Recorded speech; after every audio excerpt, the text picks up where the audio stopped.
Good afternoon, everybody. Please call to order. Ms. De La Vega, Present. Ms. Monica Perez is absent. Mr. Rodriguez, Present. Ms. G. Perez, Mr. Zogby, Present. Mr. Marrero. Present. Mr. President, you have enough members to conduct business. Thank you. Invocation, please. Lord, we ask for your continued blessing upon our city. We ask that you grant the members of this council and mayor wisdom and understanding in every decision they face. Amen. Thank you. Everybody rise, please. Face the flag. Repeat after me. I to the flag of the United States of America, to the republic for which it stands, one nation, under God, indivisible, with liberty and justice for all. Never gonna say. Next item, please. Next item. Meeting guidelines, all lobbyists must register with the city clerk. As a courtesy to others, please refrain from using cellular telephones or other similar electronic devices in the council chamber. A maximum of 3 speakers in favor and 3 speakers in opposition will be allowed to address the council on any one item. Each speaker's comments will be limited to 3 minutes. No signs or placards in support of or in opposition to an item or speaker shall be permitted within the council chamber.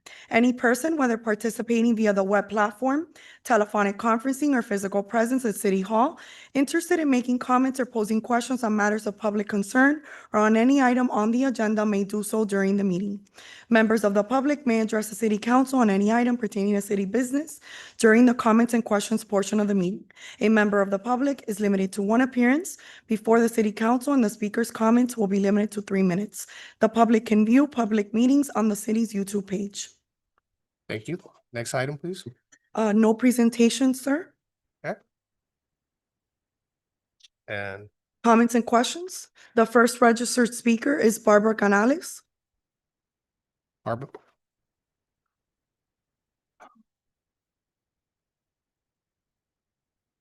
Oh, pictures. Thank you, Barbara. Barbara, name and address, please. Oh, the pictures are not gonna be shown. Oh, okay. Because I need the pictures first. No, no problem. Thank you. Just so we can put it in record, please. Your Oh, name and address. Barbara Canales, 1681 West 68th Street. Thank you, ma'am.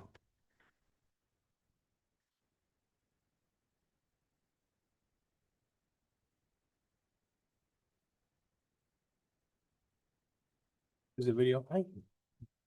Come on, please. For the record, Ms. M. Perez is present.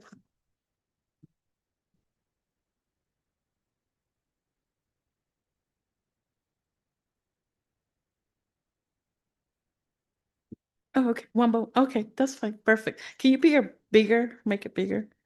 Like as big as you could make them. There we go. Good. Perfect. Thank you. So you will slide it when I say, okay. Thank you. Okay. So 5 little words. Bring your work car home has turned Hialeah into a concrete marina and a commercial parking lot. As a result, I would love to change the corner of West 16th Drive and West 68th Street, turn it into a 3-way stop sign, and right across the street of my townhouse only, my townhouse,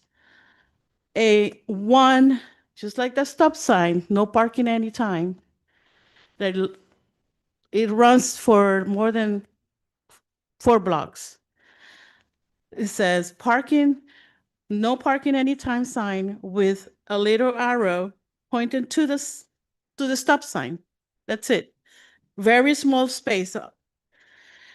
The picture number 2, if Westland Mall parking get this much car action, Sears will still be open. You see the black SUV leaving? That's car number 2 already. I have to stop for car number 1 already gone. This is number 2.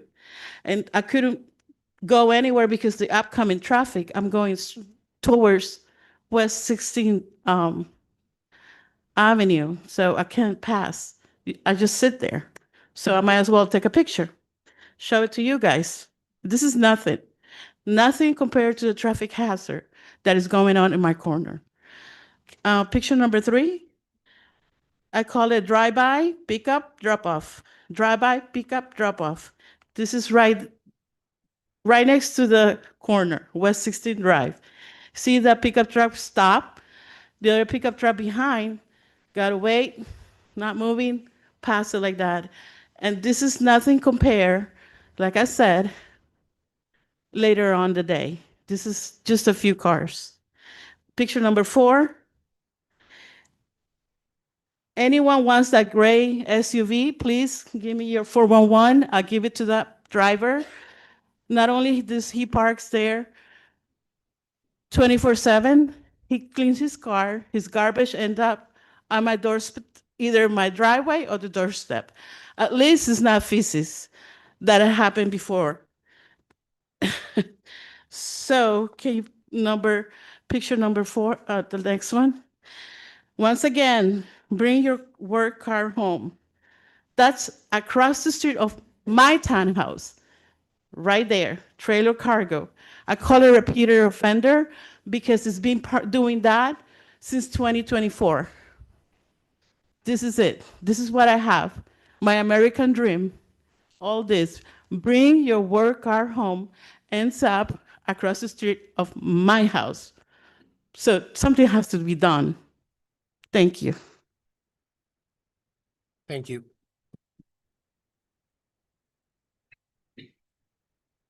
Next speaker, please. Theo Caranzalis.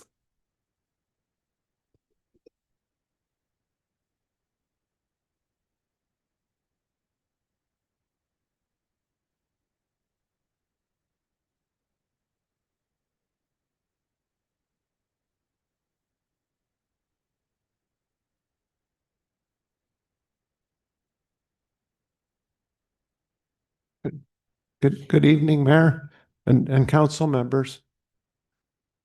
My name is Theo Caranzalis. I'm a disabled rights advocate. And I'm sorry, and your address, please? What? And name and address, please. And your address? The address is 297 Eucalyptus Drive. Thank you. Thank you. I serve as chair of the Miami-Dade County Commission on Disability Issues and as a board member on the Miami Springs Disability Board. I'm also a state activist leader with the National MS Society and a national peer advisor with the Schizophrenia and Psychosis Action Alliance. I want to highlight a commitment in the city's 2018 ADA transition plan. It says Hialeah will implement an ADA compliance committee that meets at least twice a year in public with citizen input to review city facilities and services and stay current with law and best practices. I've been asking for years for this committee to be formed and for those public meetings to happen. No such committee appears to exist. I'm asking for your help tonight to get it started by directing staff to convene it and to publish a schedule, agenda, public participation process, and meeting minutes. This should be a committee that welcomes and represents all people with disabilities, including physical and mental disabilities, many of whom still do not have a clear seat at the table in Hialeah. If the city needs help getting it up and running, I will volunteer. I would be glad to serve, help chair, to help organize the first meetings so this becomes real and functional. Our disabled community is hoping to hear soon voices of support from City Hall and see this commitment put into action. Thank you. Thank you. If I may, through the chair, Yes, ma'am. Barbara, what is he talking about? What compliance is this ADA? And how often are we supposed to meet? Can you run me through that legal? Well, he's speaking of the American Disabilities Act. Yes, And obviously internally within the city, administratively, we do in fact address whether or not the city is ADA compliant. If the council wishes to set up some type of committee or board that will require an ordinance, because our code and our charter does not provide for one. So is at the pleasure of the council. Is it regular practice that you've seen in other municipalities that they have such board for this compliance? I know that the city does meet for our buildings, our elderly buildings, our park, to make sure we have the ramps, the proper parking. But I think the gentleman was speaking more in general, to host these meetings, like a town hall is from what I understood that he was explaining, and invite the public. Is that something that we legally should do, that we're not in compliance with? No, Councilwoman, I would have to do some research to see what other municipalities have done and provide that information to you if you want to sponsor any type of committee in the future. Okay, so on record right now, we have no such committee ever that we know that it's existed here in the city. It's not in our code and it's not in our charter as far as I'm aware, but I could definitely do additional research. Okay. I think we should get the gentleman's information and phone number if he doesn't mind sharing it. Is that okay? Bridget, do you mind just getting his phone number for me? We have it, ma'am. Oh, you have it? You have his phone number? Yes. Okay, sorry. Thank you. If you could share that with me. Thank you. Thank you. Next speaker. Eric Johnson.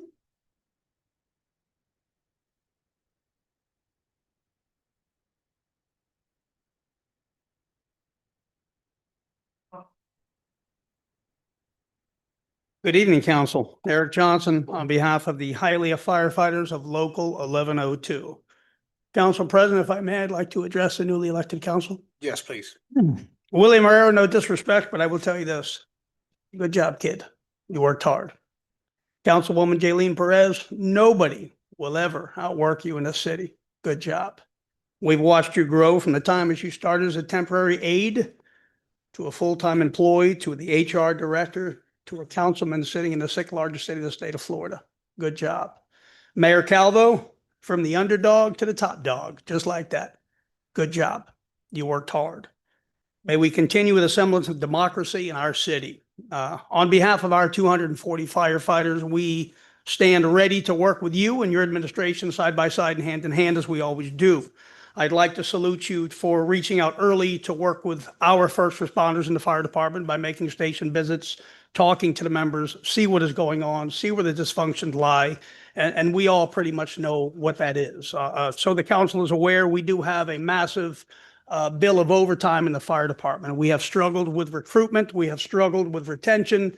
It is something the mayor has already been advised of. We've already spoken about it. He's already talked to our chief about it, something that we are working on hand in hand and tackling. We have a lot of great ideas and solutions. That's what we do here in Hialeah. We do it for less and we do it with less. And amazingly enough, we always make it work. But congratulations to all. Welcome to our city. Understand as we have your backs, we expect you to have ours. It's one thing that we ask for. We will give our lives for everybody on this council, for everybody in this room. No questions asked. But when we need you, I want to make sure you're there for us, and we're here for you 365 days a year, 24 hours a day. Thank you so much. Thank you. Next speaker. Philip Kennedy.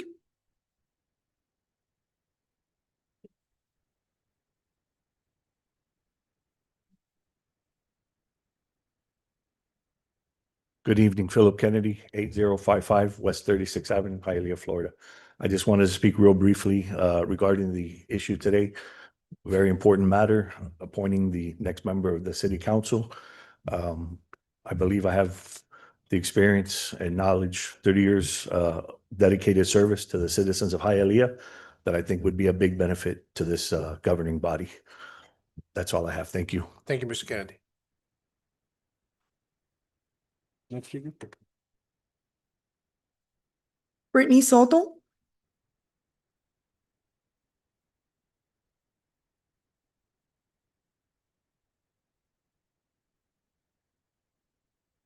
Hi, Brittany Soto, 821 Southeast 7th Place.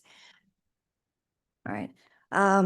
Mayor Calvo, and to the esteemed Hialeah City Council members, my name is Brittany Soto, and I would like to speak to you today regarding postponing filling the vacant council position. As you may or may not know, I am one of the candidates that has applied for the interim position. I'm speaking out knowing that this could affect my chances and your consideration of my candidacy. However, I do so because I truly believe it is in the best interest of Hialeah. I attend many council meetings. I sit quietly back here in the corner. For nearly the past year since Bovo resigned, having an incomplete council has impacted the city's ability to do business. On several occasions, the council has been deadlocked on decisions. Resolutions have not been able to be passed or amended because 5 council members were not present. If I recall correctly, and I think he might be here today, Diego Perez, I think, had to wait 3 or 4 meetings before being officially reappointed to the Planning and Zoning Board because there was insufficient council members present. I understand that there are unknowns at play with previous council members that were removed from office. I also deeply respect your belief and the belief in a democratic election rather than just appointing an interim council member. However, I am in disagreement with postponing the appointment until the next regular election cycle. I strongly urge this council to either appoint an interim person or to let it go to a special elections. I understand that there are financial implications of having a special election, but there are also financial implications with lost opportunity costs and inefficiencies in the city when there's an incomplete council. Respectfully and humbly, I ask you to please not to make the people and the city of Hialeah wait till the next regular election cycle to fulfill the vacant position on the council. Thank you. Through the chair. Yes, ma'am. Thank you, Ms. Soto. Thank you for speaking. And I just want to make it clear. So we're not postponing it to the next regular election cycle. Simply, it's a 2-week deferral to the next meeting, which will be January 27th. I've asked the city clerk to please open up the application process and extend that through January 23rd. The reason that we made the decision to push it over is because we do have, like you mentioned, a council member who was removed from office, and that individual is going to be set for trial in just a few weeks. And so it would be imprudent in the interim period to appoint someone with this pending trial. If that individual does beat the charges and gets acquitted, then that individual would then return to the city council, and we would have the 7 council members in that fashion. So for the time being, we have 30 days. That 30-day clock began yesterday, January 12th. So we have until February 12th. My expectation is that one way or another, we'll have a resolution and have a full council within the next 30 days. Ideally sooner, but we have 30 days. Thank you. Thank you. Thank you. Next item, next speaker, please. All right, There are no more registered speakers. okay, thank you. Next item, please. Announcements of amendments and corrections to the agenda. In accordance with section 376.80 of the Florida statutes, the city council will hold 2 public hearings on a resolution creating a new Florida brownfield area at the properties located at 3621 West 104th Street, 3610 West 108th Street, 3620 West 104th Street, and 10100 West 36th Avenue, all in Hialeah, Florida 33010, and identified by folio numbers 042017, 002, 0020, and 042017, 002, 0030 as a green reuse area pursuant to Florida's Brownfields Redevelopment Act. The first public hearing is scheduled to be held during today's city council meeting, and the second and final public hearing is scheduled to be held during the city council meeting of January 27th, 2026 at 5:30 p.m. The following items have been added to today's agenda. Board appointment items 11A, 11B, and 11C.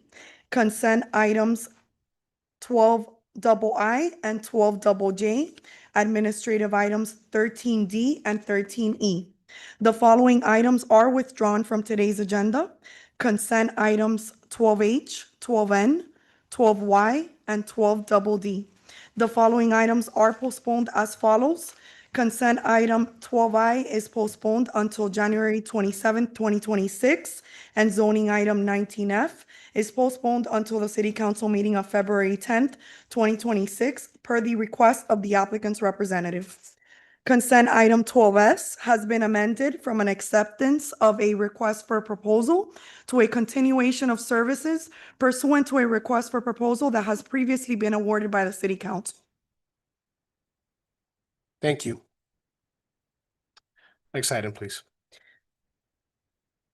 The next item is the appointment of an acting council member to Group 2 of the City Council. As the mayor has already stated, this item is postponed until the City Council meeting of January 27, 2026 at 5:30 p.m. The deadline for persons who are interested and qualified for appointment has been extended to January 23rd, 2026 at 3 p.m.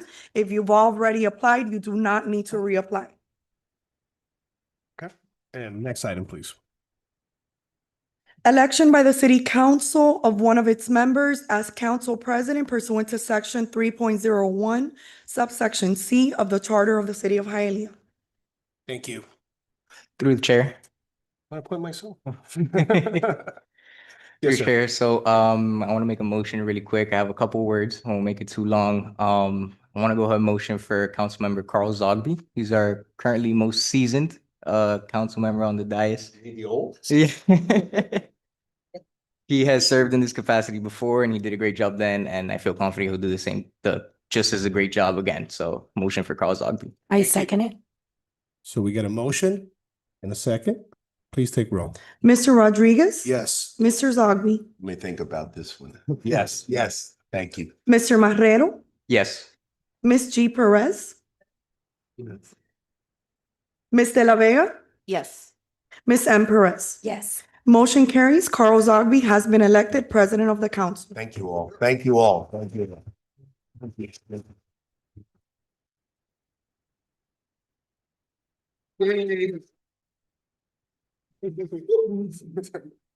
Thank you. You get an easier. Yeah. Do I take over for now? Yes, sir. That's it, automatic? Yes, sir. All right, I only have one rule. If you want to talk, you have to go through the chair and wait till I give you permission to speak. Thank you all. Thank you all again. Madam Clerk, read the next item into the record, please. Election by the City Council of one of its members as council vice president pursuant to section 3.01, subsection C of the Charter of the City of Hialeah. Thank you. If I may, through the chair. Oh, okay. You No, you were passing. it. my Sure. pleasure. Yeah. Are you sure? You have the floor. Oh. Thank you so much. No. So, I would like to nominate, Melinda De La Vega. I think Councilwoman has been sitting here for, some time and she's earned now, the opportunity to serve as our vice president. I think she's going to do a wonderful job, with our new president, Carl Zogby, and I look forward to having them serve, and represent us here in this dais. Good. I'm a second. She beat me to the punch. Okay. So second. Third. Awesome. I love it. Call the roll, Madam Clerk? Mr. Zogby? Yes. Mr. Marrero? Yes. Ms. G. Perez? Yes. Ms. De La Vega? It would be an honor, yes. Thank you. Ms. M. Perez? Yes. Mr. Rodriguez? Yes. Motion carries. Councilwoman De La Vega has been elected vice president of the council.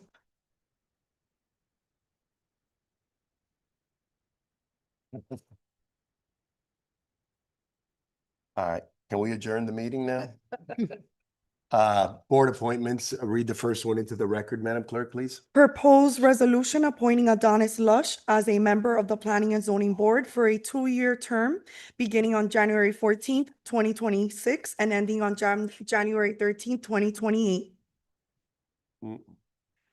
Madam Councilwoman, do you want to add anything to your nominee?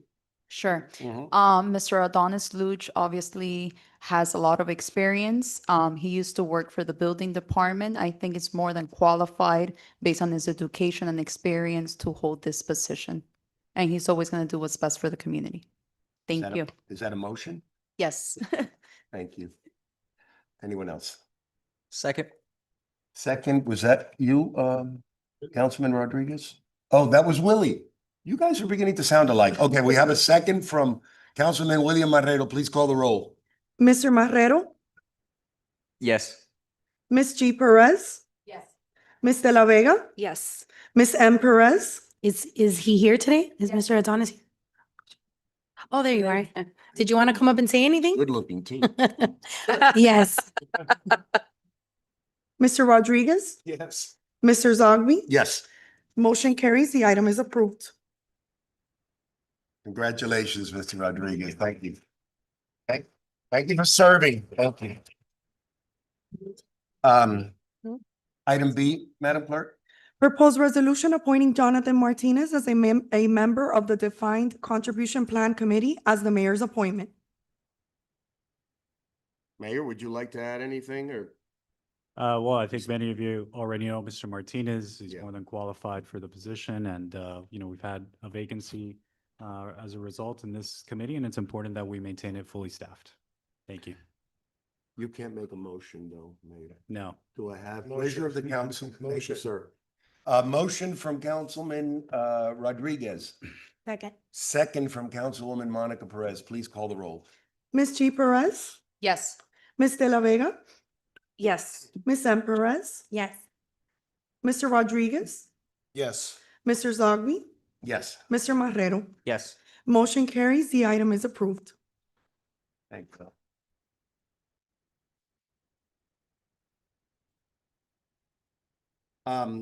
Item C of board appointments, Madam Clerk. Proposed resolution appointing David Perez to the Board of Commissioners of Hialeah Housing Authority of the City of Hialeah, Florida, for a four-year term beginning on January 14th, 2026, and ending on January 13th, 2029. Yep, same thing. So we had a vacancy here. They need a minimum of 5 individuals in order to meet.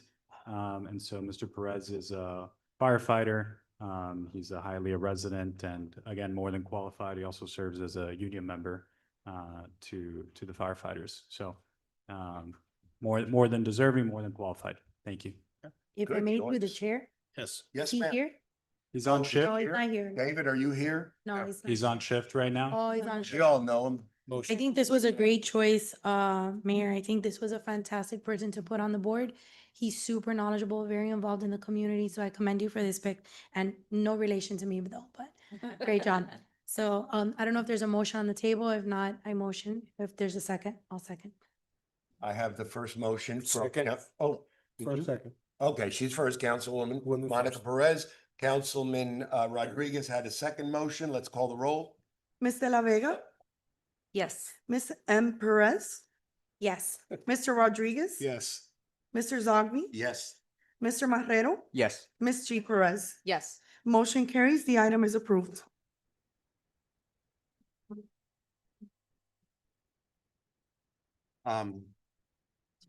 Consent agenda. Does anyone for the consent agenda, anyone up here or in the audience want to pull any of the items from consent agenda? Item J, please. Item J will be Luis Rodriguez, Councilman Rodriguez, item J. Anyone else?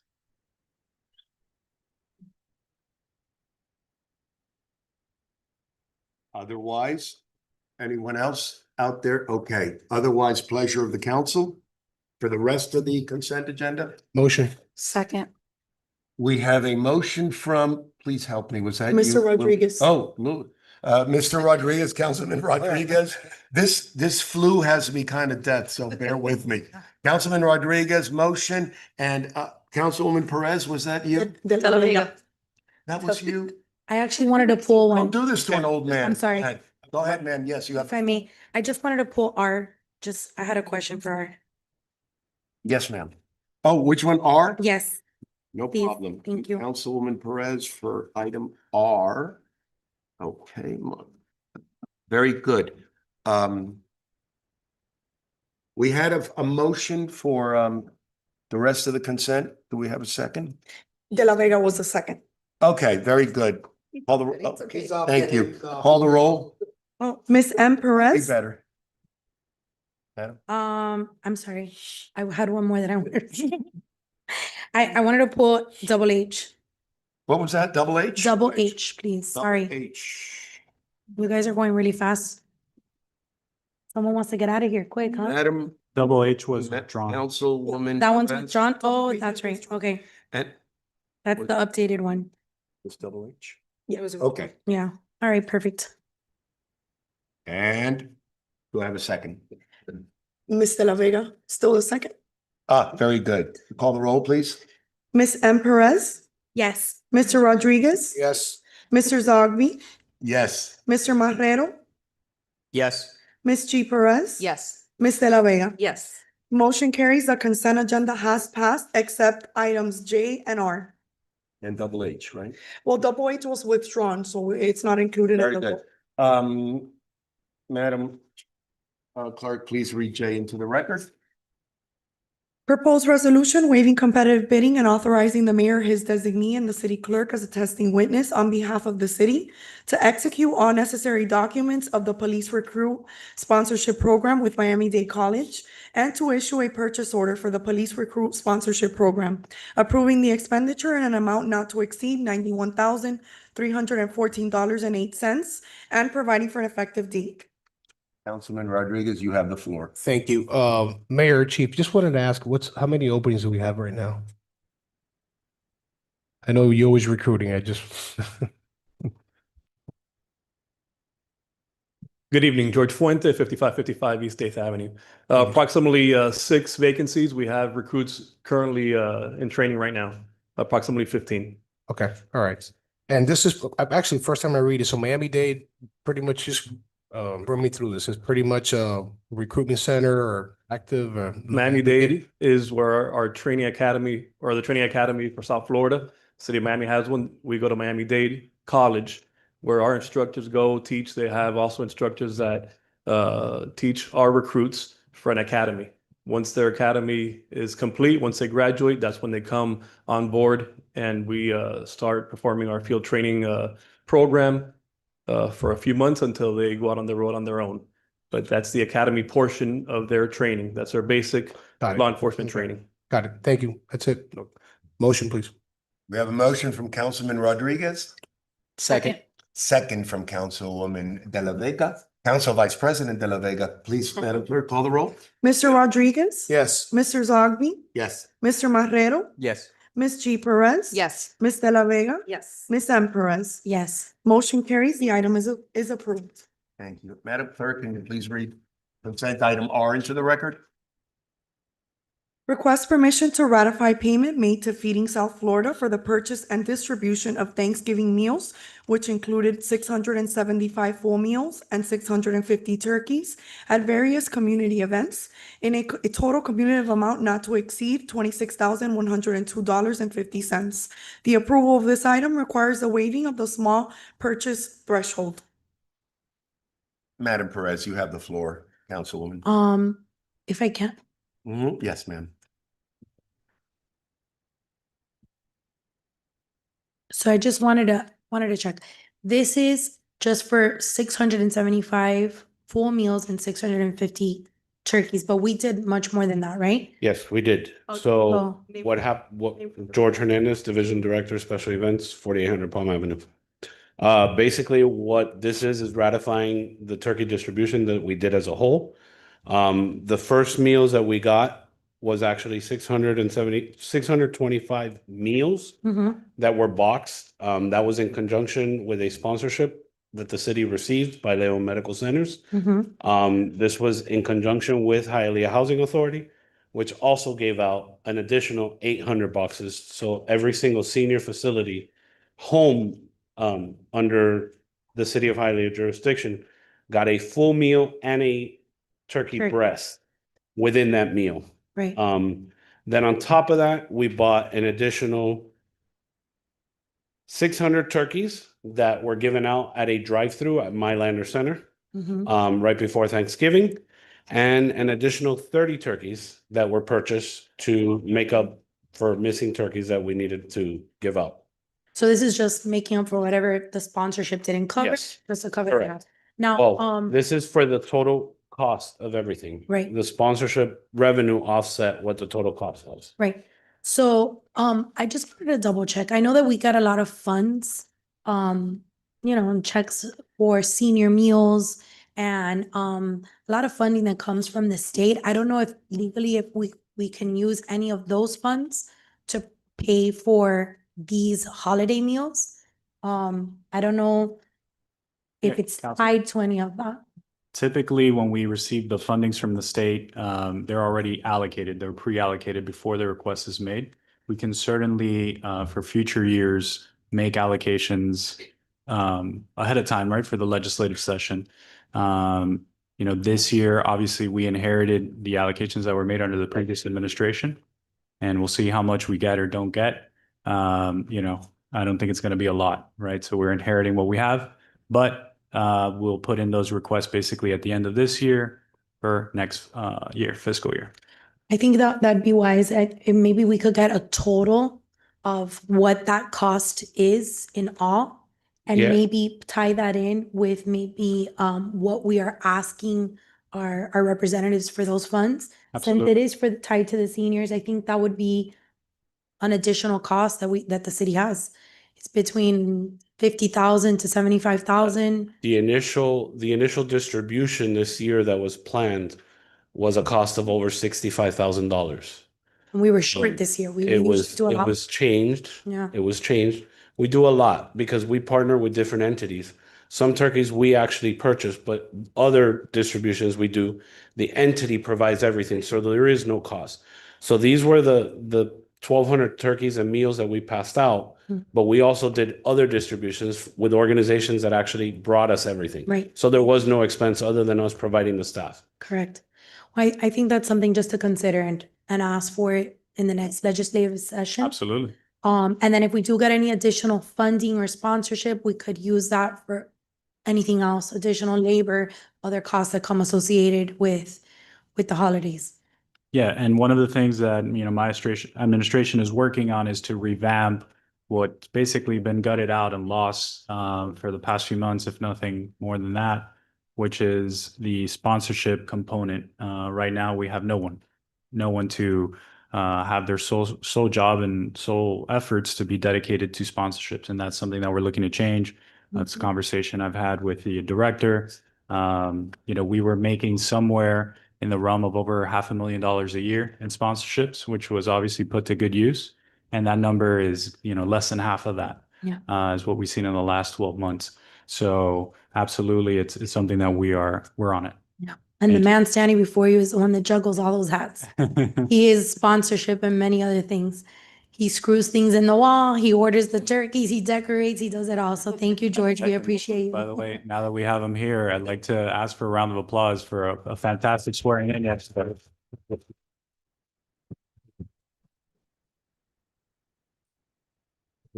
That's right. Thank you, George. Thank Okay. you. That's all from me. Motion to approve?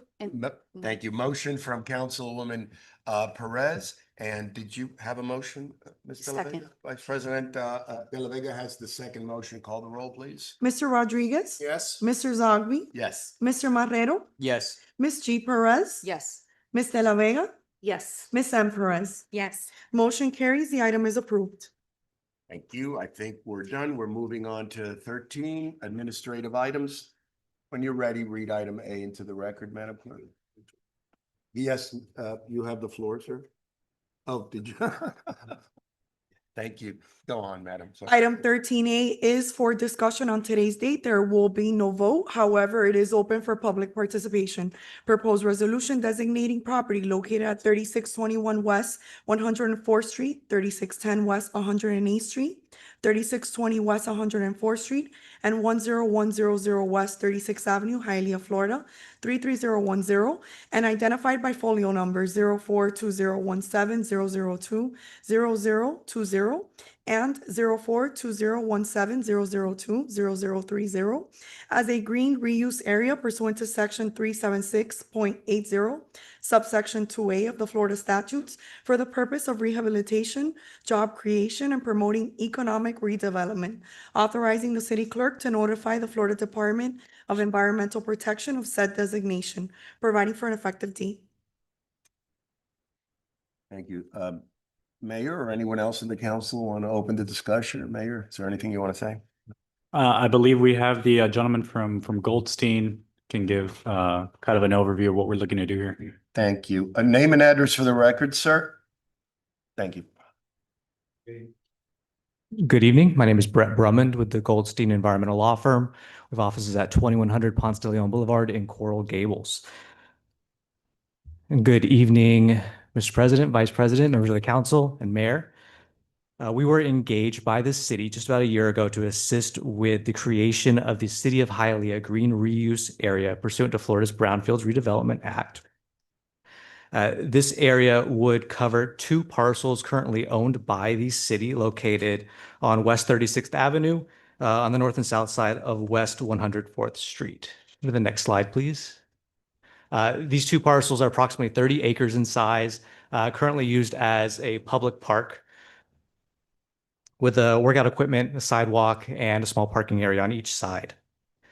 These 2 parcels do have a long environmental history. Go to the next slide, please. Thank you. Historically, these were the easternmost portions of a roughly 500-acre construction and demolition debris landfill. This landfill operated from about 1988 until 2003. However, in the 90s, Miami-Dade County identified environmental impacts from the deposition of waste at the landfill, specifically ammonia in groundwater, as well as metals and petroleum compounds in soil through later site assessment activities. However, given the westward expansion of Miami-Dade County and the city of Hialeah, over time, a redevelopment project came about that helped rehabilitate nearly all of this former landfill. The County Line Corporate Park development conducted site assessment of the entire former landfill and capped much of the site for redevelopment with light industrial and commercial uses. However, these 2 parcels were given to the city, and the city were made into this public parks they are today. Through the capping work that was done at the site by these developers, Miami-Dade County issued a no further action with conditions of determination for the 2 parks, which means that no additional cleanup or assessment work is required provided conditions remain unchanged at the site. Right now on those 2 parks, we have a soil cap consisting of 1 foot of clean fill with a high visibility liner below it that prevents anybody from accessing the underlying waste that remains at the property. There's also some remediation equipment that remains there, and I believe is maintained by the adjacent developers. However, if any work is done on these parks, I understand there are considerations for redeveloping or renovating the parks or optimizing their use for potential municipal services that may require reopening that existing closure, which brings its own environmental costs and risks that could be mitigated through Florida's Brownfields Redevelopment Program. Next slide, please. Thank you. So Florida's Brownfields Redevelopment Program was created in 1997 as a tool for both local governments and private property owners to mitigate the environmental costs and risk associated with redeveloping contaminated sites. It's available only to innocent property owners or those who have not created or caused or contributed to the contamination at the site. And it incentivizes cleanup and redevelopment, providing state-based incentives that come at no additional cost to the city. Next slide, please. So we have 2 key definitions to keep in mind here. The first is a brownfield, and that is any real property, the expansion, redevelopment, or reuse of which is complicated by actual or perceived environmental contamination. And the second is a brownfield area, which is what the city council would create by approving this resolution. And that is a contiguous area of 1 or more brownfields, some of which may not be contaminated, and which has been designated by the local government by resolution. And in this sense, the brownfield area, which we would call a green reuse area, because the statute does allow you to call it anything you like to avoid any stigma associated with the brownfield name and to recognize that the end result is something different than the brownfield that it started as. But these act as sort of a mini economic development district with a specific purpose within which the property owner can access these state incentives. Next slide, please. So the program mitigates these barriers to redevelopment through financial incentives and legal liability incentives primarily. And these incentives are available only upon execution of a brownfield site rehabilitation agreement, in this case with Miami-Dade County as the environmental regulatory agency who administers the brownfield program.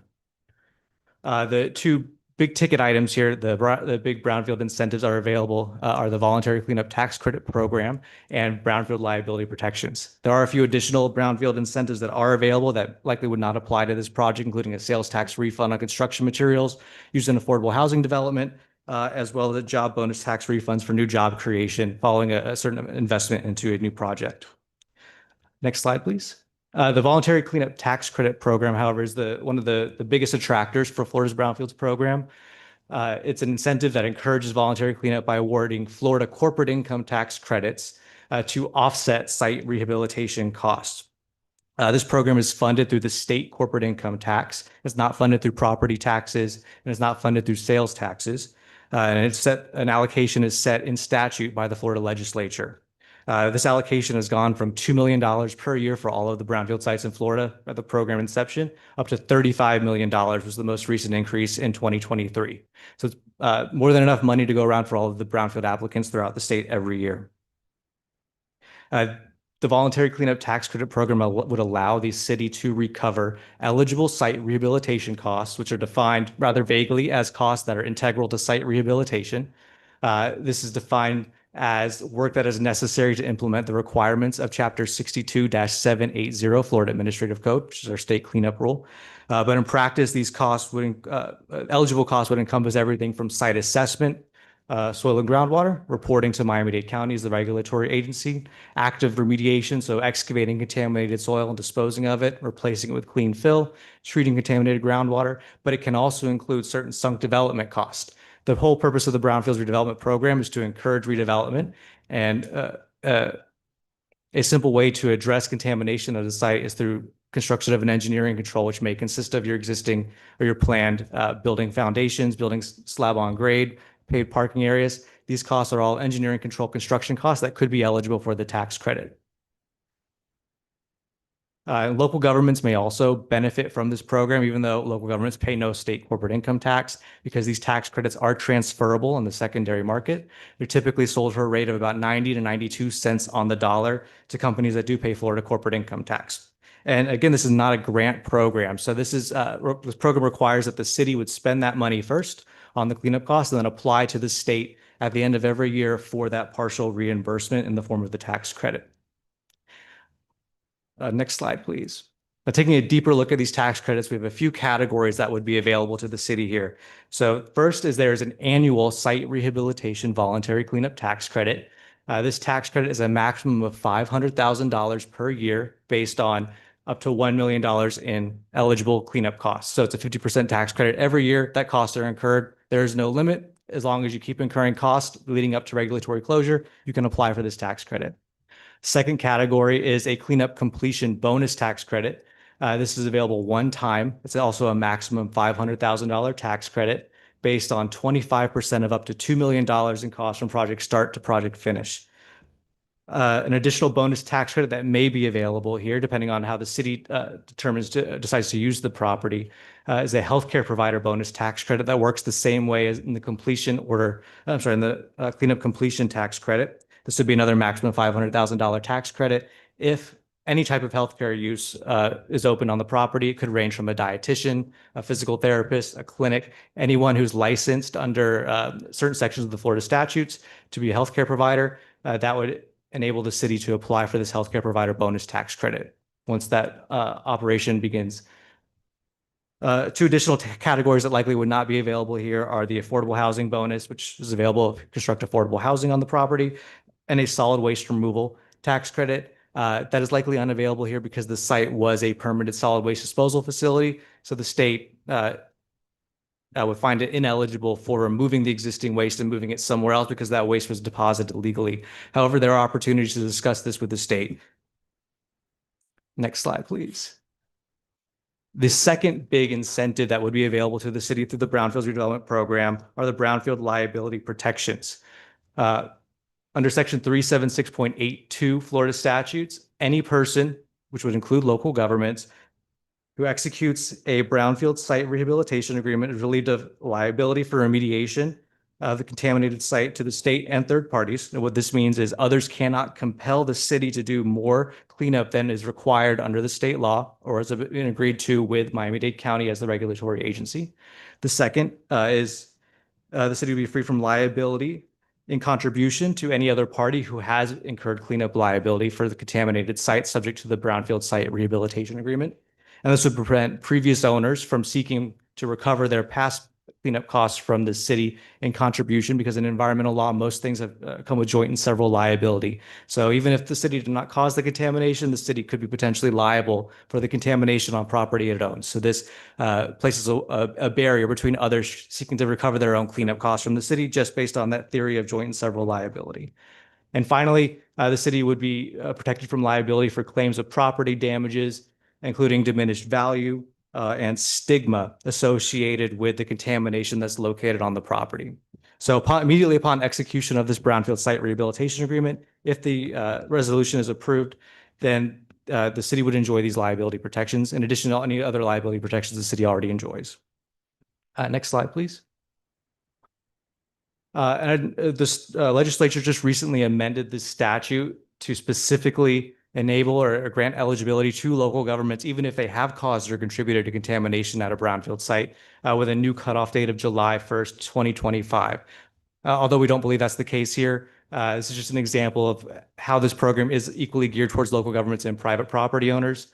Within Miami-Dade County, many municipalities do participate in the program and generate these voluntary cleanup tax credits for sale, including the town of Cutler Bay, the city of Doral, city of Miami Beach, the city of North Miami. So this is a fantastic way for the city to reduce cleanup costs as it moves forward with the project. Next slide, please. And now looking at just the process here for designation, the Brownfields Redevelopment Act has a specific path for designation for local government proposed designations or designation of local government owned property. And this designation would be required before Miami-Dade County would entertain review of a Brownfield Site Rehabilitation Agreement. Here, the process requires notice through posting and publication, conducting 2 public hearings, even though this is a resolution, the statute does require 2 public hearings, and then adopting that resolution following consideration of 4 factors. Next slide, please. So the statute establishes 4 factors for consideration. The statute does not require that you make any particular finding with respect to these factors, merely that they be considered. And I'll touch on each of those very briefly. Next slide, please. So the first is whether the brownfield area warrants economic development and has a reasonable potential for such activities. And here, the property is currently underutilized as a passive park in an area that with significant economic development, both commercial and residential recently. So optimizing this park space can support that continuing economic development in the surrounding community. The second factor for your consideration is whether the proposed area represents a reasonably focused approach and is not overly large. Here, this proposed designation focuses solely on the 2 parcels owned by the city. They're roughly 30 acres in size, which fits within about 24% of all designated brownfield areas in the state. Next slide, please. The third consideration is whether the area has the potential to interest the private sector in participating in the rehabilitation. And here, this is an unusual case where the private sector has already done the bulk of the work to rehabilitate the property. So I believe that factor has been adequately addressed. However, the private sector will continue to be involved as redevelopment continues and the city engages private sector environmental and construction professionals to complete the job. And finally, whether the area contains sites or parts of sites suitable for limited recreational, open space, cultural, or historical preservation purposes. I think that's very clear here. The entire area is currently a park, and the proposed plans that we've seen and discussed with city staff would include a significant portion of the site as a renovated and more optimized park. Next slide, please. I'll just jump in here a second. Beautiful explanation. I think you went into all the details. In a nutshell, what it is we have these 2 parcels, a north and a south parcel out in the annex. They're 30 acres total, 15 apiece. And these are basically completely underutilized. They're passive parks. It's just a simple trail. And we understand that there are some very serious remediation efforts that have to be done in order to develop those properties further. If we want to create anything more From a park perspective, we have to do remediation. If we want to put some sort of a police or fire, a permanent building, we're going to need to do this remediation. And so essentially, there are monies available out there by the state where basically it's free money that is given to the city so that we can conduct the remediation efforts on this property. In order to get there, in order to start and be eligible for that money, the local governing authority, the city council, basically has to agree that this is a site that qualifies per the statute as a Brownsfield. Once that designation happens by the board, then the process begins. Goldstein has been the firm that was previously retained in order to start this process. And that will allow then monies to start flowing from the state. And then we can start the remediation efforts, which then would turn into, the future outlook of those two parcels so that they're better utilized. So that's all we're doing right now. There's no necessary vote on this. This is simply just a discussion item. And this would come back as a resolution for a vote at the next council meeting. But obviously, any questions? These are the experts. But in a high level, that's what we're doing. It's free money from the state in order to be able to remediate these parcels and get our residents in the annex some much needed additional services. That's all.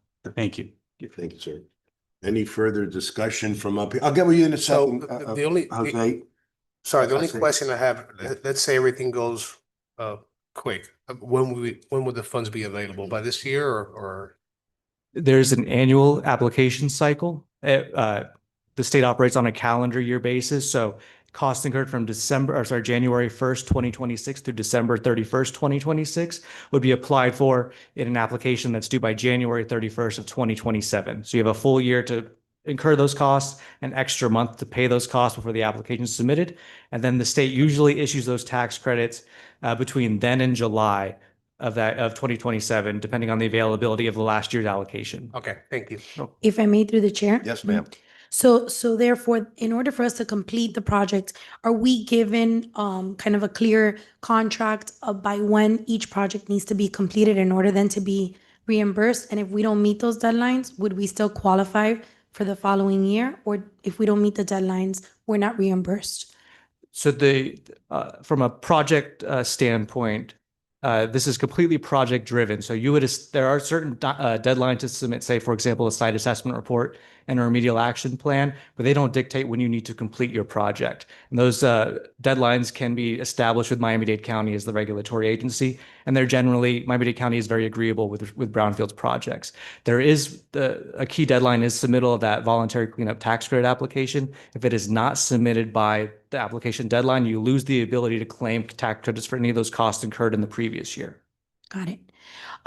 Mayor, just for you to know, this area, I know that JC Bermudez and David Borrero drove that area. They looked at some of that property. They were informed on the contamination that's found in those different fields. And I know that David had said that he was interested in helping us get some kind of appropriation funding through the state.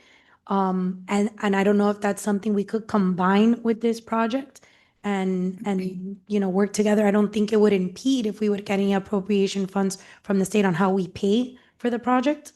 We would still be issued the tax credits? Yes. Okay, so that's something that maybe we can schedule a conversation with the representative. I believe. I'm happy to have the conversation. I'll let you know, and I expressed it to Mr. Barrero directly. He submitted a total of $0 in appropriations this year for the city of Hialeah, and he represents the second largest district in the city. So I'm very upset with him, and hopefully he gets his act together because we need money, and he's our second biggest representative. But yes, absolutely, we should push for more state and federal funding, and again, that's one of our priorities. If you look at the chart, the amount of money that used to come in based on what we're getting now with some of the appropriations, what they were looking like, it's pennies on the dollar. And at the end of the day, that just means the taxpayers are footing more of the bill. So absolutely, and we're going to push them with everything we got. I know that he submitted the bill, not this year, last year, for the 911 tower that we built out there. He was the co-sponsor on that one. So I'm sure it's just a matter of having a dialogue with someone and communicating our needs and then them advocating for our city. So Thank you. yes, of course.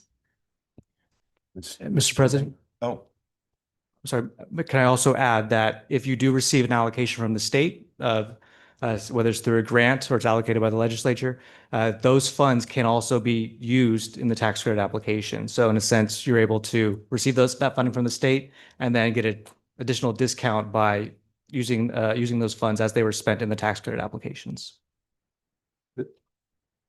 that's it, Mr. Mayor or Mr. Robbins, was it?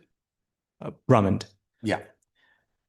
Historically, the remediation, although maybe it's hard to tell now, but the remediation we have to do to this property to bring it up to compliance, do the tax credits usually cover the costs in these projects or, some of it?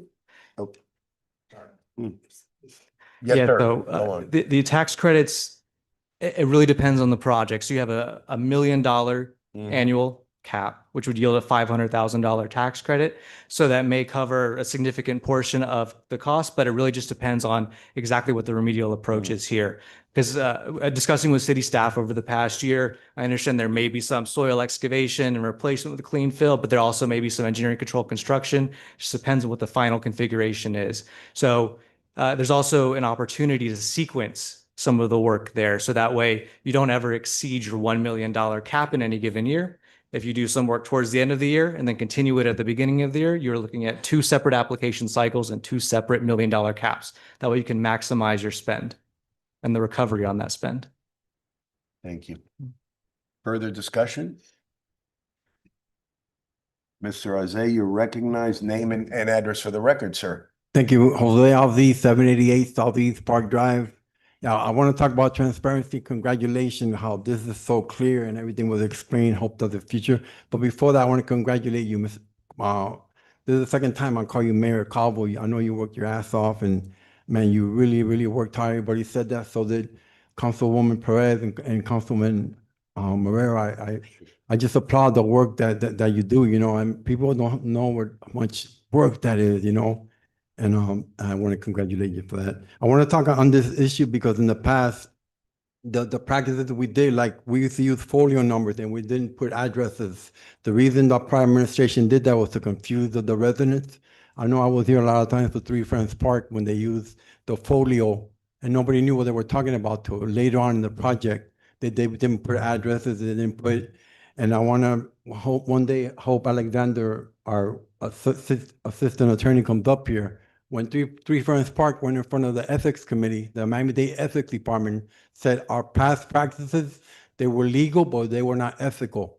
I know we saw Deborah Storch a lot of times come up here, oh, but what we're doing is legal. But yeah, the ethics department, Miami-Dade told us what you're doing is legal, but it's not ethical. This is very ethical. You're doing something, you're telling everybody, and that just stops confusion. I want to remind you too, when we gave away Slade Park and we gave it to the school, the residents were only told that 200 extra students were going to be added in that resolution. They didn't tell them that some parkland was going to be given away. So there's nothing like transparency. You're going to have more respect when just keep this up, just tell people what's happening. I want to talk about, I received a letter before when 2 blocks from me that they're making a change, a home wants to do changes. And I received a letter in my house telling me exactly what the changes are, everything they're asking for. I hope our planning and zoning, our planning director, sorry, I forgot her name, she keeps doing what we're doing. Because before we would only receive like a little 3-by postcard, and it will briefly say, this property, which by law, by 500 feet, everybody lives within 500 feet, they have to be told what's happening. We will receive a little postcard, and it only said there's going to be changes to this property. And that letter I received 2 weeks ago that from the planning and zoning department said exactly every little change that was going to happen in that property. I hope you keep that practice up and transparency and people. Nobody can complain. You receive the letter, you receive it in English and Spanish. That was one of the big complaints because the primary station was only doing it in English, and the ethics department was very clear with our Alexander, our attorney, that no, we're Spanish-speaking community. I was very proud too. On Monday, yesterday, it seems like a year away, but yesterday I was done with bilingual service, a bilingual ceremony, and I please, very important, everything in Spanish too, but because one last comment. Hialeah has the most foreign-born residents than any city in the state of Florida. So, thank you. Thank you, sir. Thank you, sir. Further discussion.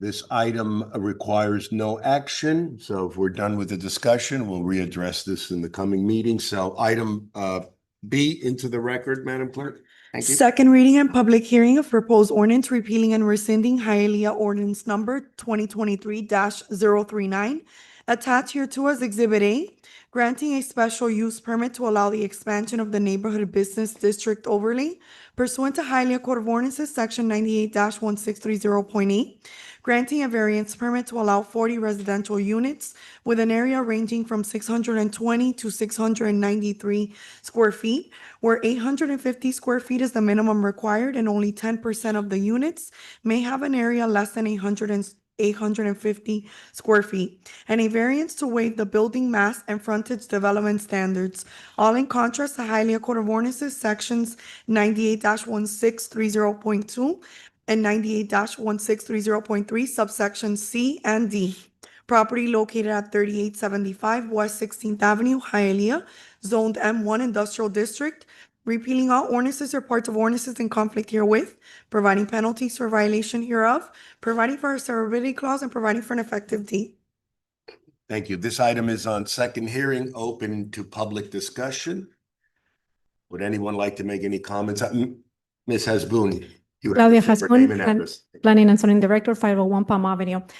Even though this is the second reading for a rescinding and repealing of an ordinance number 2023-039, we have met with the applicant representing this property owner, and we have reached an agreement to extend this ordinance for 6 additional months for them to come and submit for a site plan and concurrency application, so the project can be continued.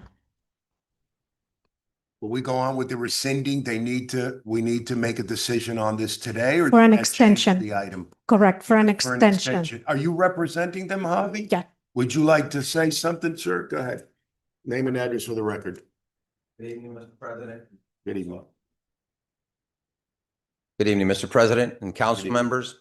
First and foremost, Name Congrats. and address, please. Javi Vasquez, 600 Brickell Avenue.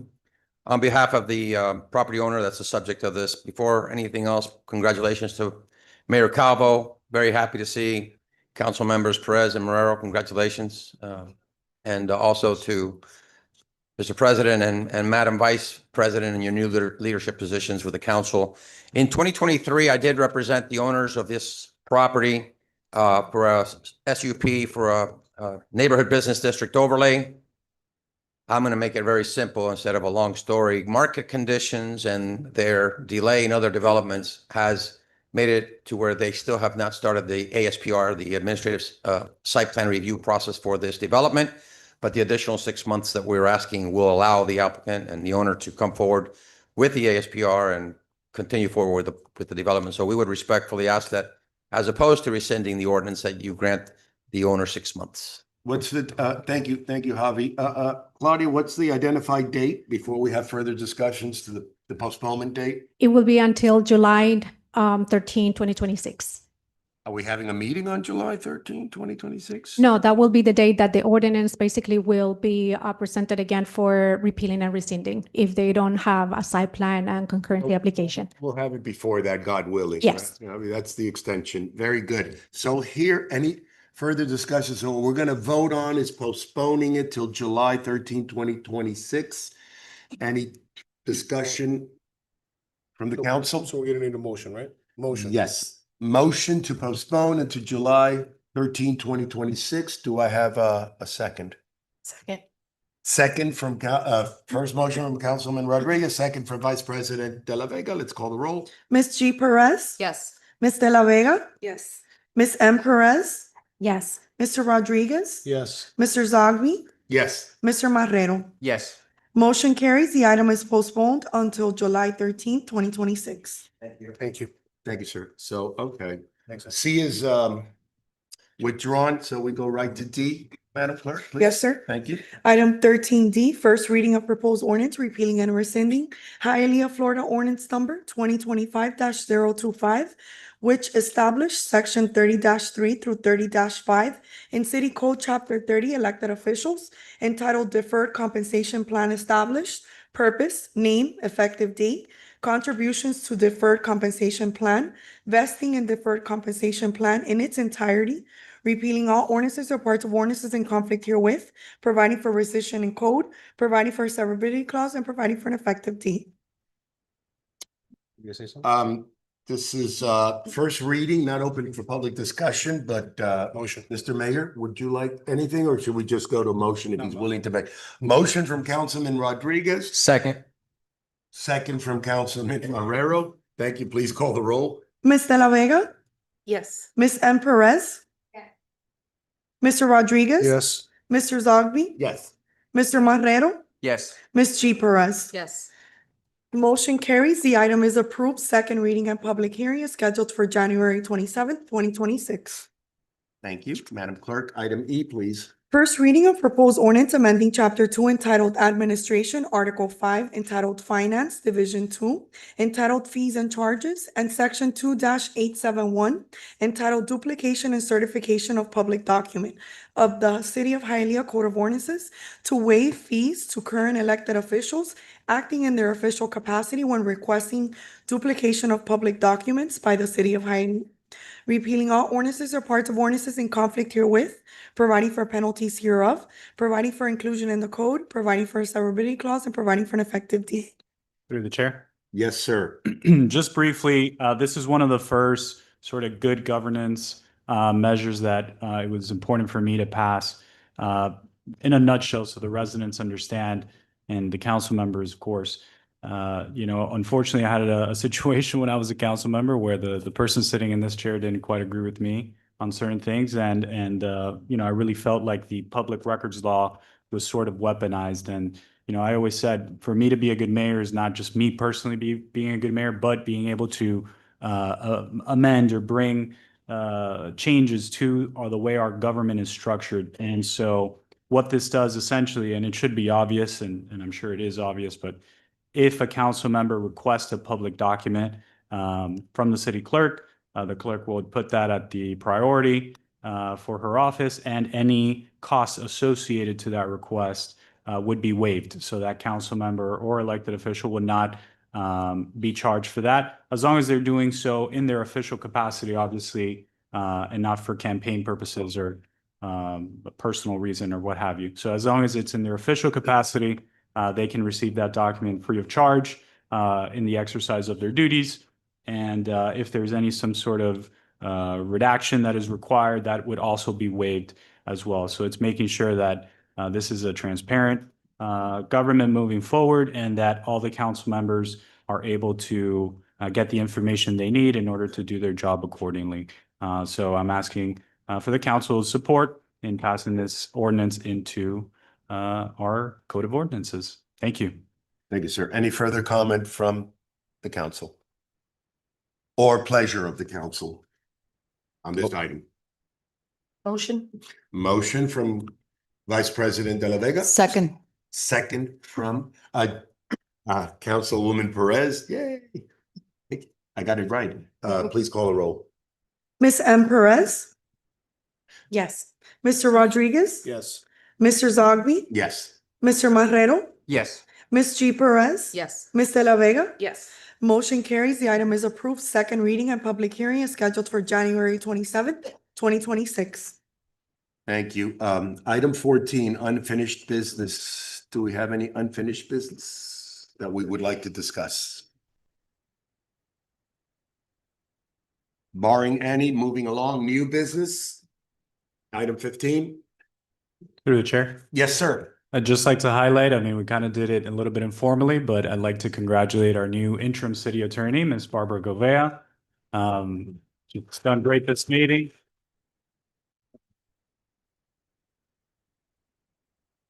She's done a fantastic job this meeting and answering questions, that I've been working with her closely for the past few days. So I'm, more than confident that she will live up to the occasion as our city attorney on an interim basis, like I said, for the time being. Pedro, is Pedro here? If you can stand up. So I've also promoted Pedro. He's our new interim chief financial officer for the city of Hialeah. Congratulations.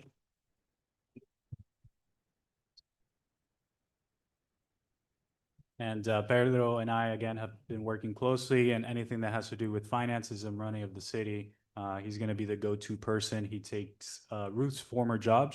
Her title back then was executive director, and that's something that's been just retitled to something a little bit more standardized in the industry. And then I'd also like to present Mr. Jose Torres, sitting here or standing there in the back. He's my chief of staff as well.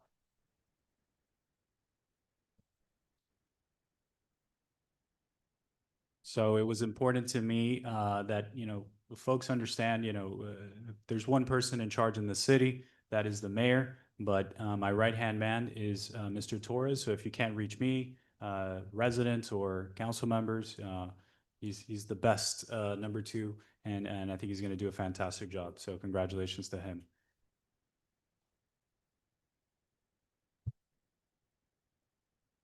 And then Anna, please, if you can stand as well.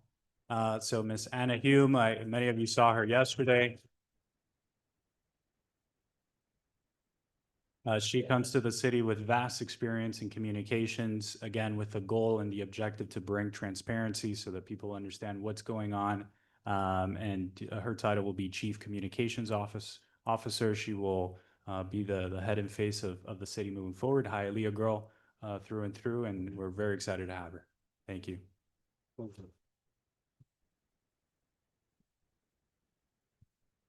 And I'll be remiss if I don't say that, obviously there have been personnel changes over the past few days. We've had resignations, we've had retirements. I think the bulk of it is done for now, but obviously over the course of the next few months, we'll be continuing to evaluate, working with all the departments, and with the one goal. And the goal is to provide the best service possible to the residents of Hialeah. I think we have fantastic employees. Many of them have welcomed this new administration with open arms.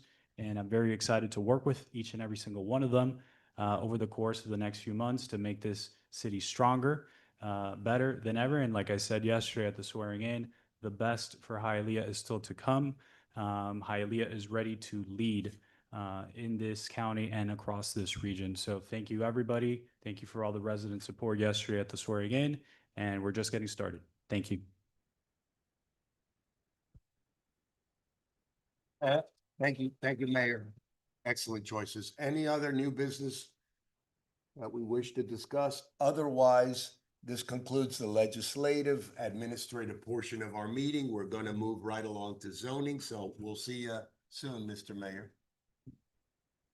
Thank you. Good night, sir. Yeah. Oh, yeah. Oh, that's dangerous. Thank you. Appreciate it, Mayor. Directors must stay to the conclusion of the meeting. Next time. Yes. You should. When was the last time that happened? Good night, Kevin. Take care, Mayor. Take care. Yeah, great. No, I'm good. If not, I don't sleep at night. Good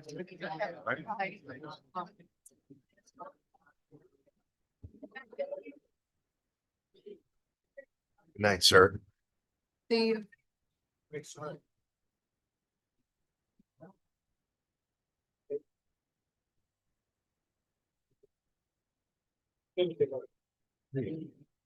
Do you feel, wait, George, Chief, do you feel this pointy over here? I think you're talking to him. You gotta go. All right, we're gonna start the zoning portion of our meeting. We can come to order for the zoning portion. Will all Madam those, Clerk? will all those persons who will be testifying on an item, please stand and raise your right hand? Las personas que quisieran prestar sus opiniones delante de esta junta, por favor pónganse de pie y alcen la mano derecha. Do you swear or affirm that the evidence you're about to give is the truth, the whole truth, and nothing but the truth? So help you God, if so say I do. ¿Usted jura o afirma que el testimonio que va a dar será la verdad, toda la verdad y únicamente la verdad y que Dios sea su testigo? Por favor, diga que sí si la respuesta es afirmativa. Let the record reflect that all have responded in the affirmative. En el archivo público constará que todos han respondido afirmativamente. Go on, ma'am. Item 17A, proposed resolution approving the final decision of the Planning and Zoning Board, decision number 2025-09, allowing a rear setback of 8.5 feet where 20 feet are required for a proposed aluminum terrace, property located at 6120 East 4th Avenue, Hialeah, zoned R1, one family district, and providing for an effective date. All right, item A, resolution on final decision. Do we have the applicant here, just in case we have any questions? Yoel Gonzalez, Is there?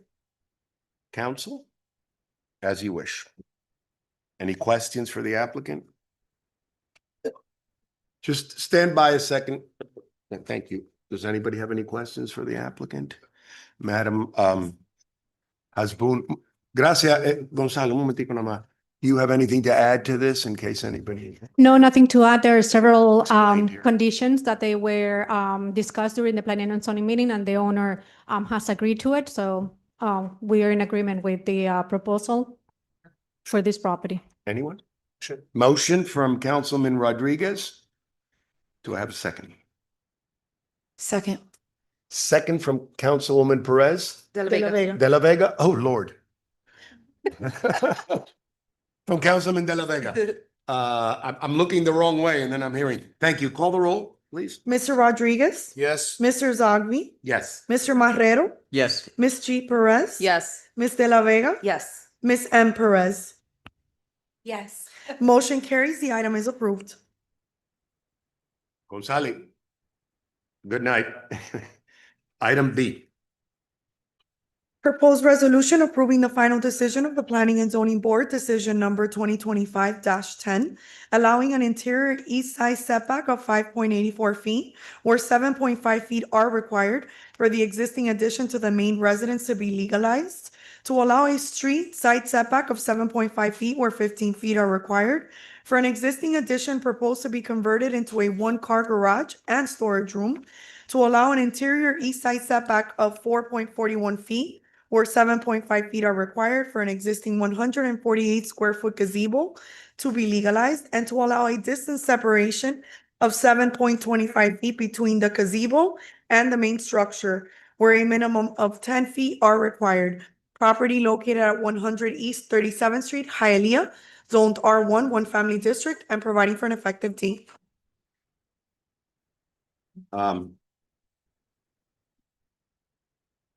You have to, all right, Mandy, this may be easy money. Motion. We have a motion from Councilman Rodriguez on item B. Doesn't mean there could be no questions from the council. Item B. We have Manny Rose ready to go.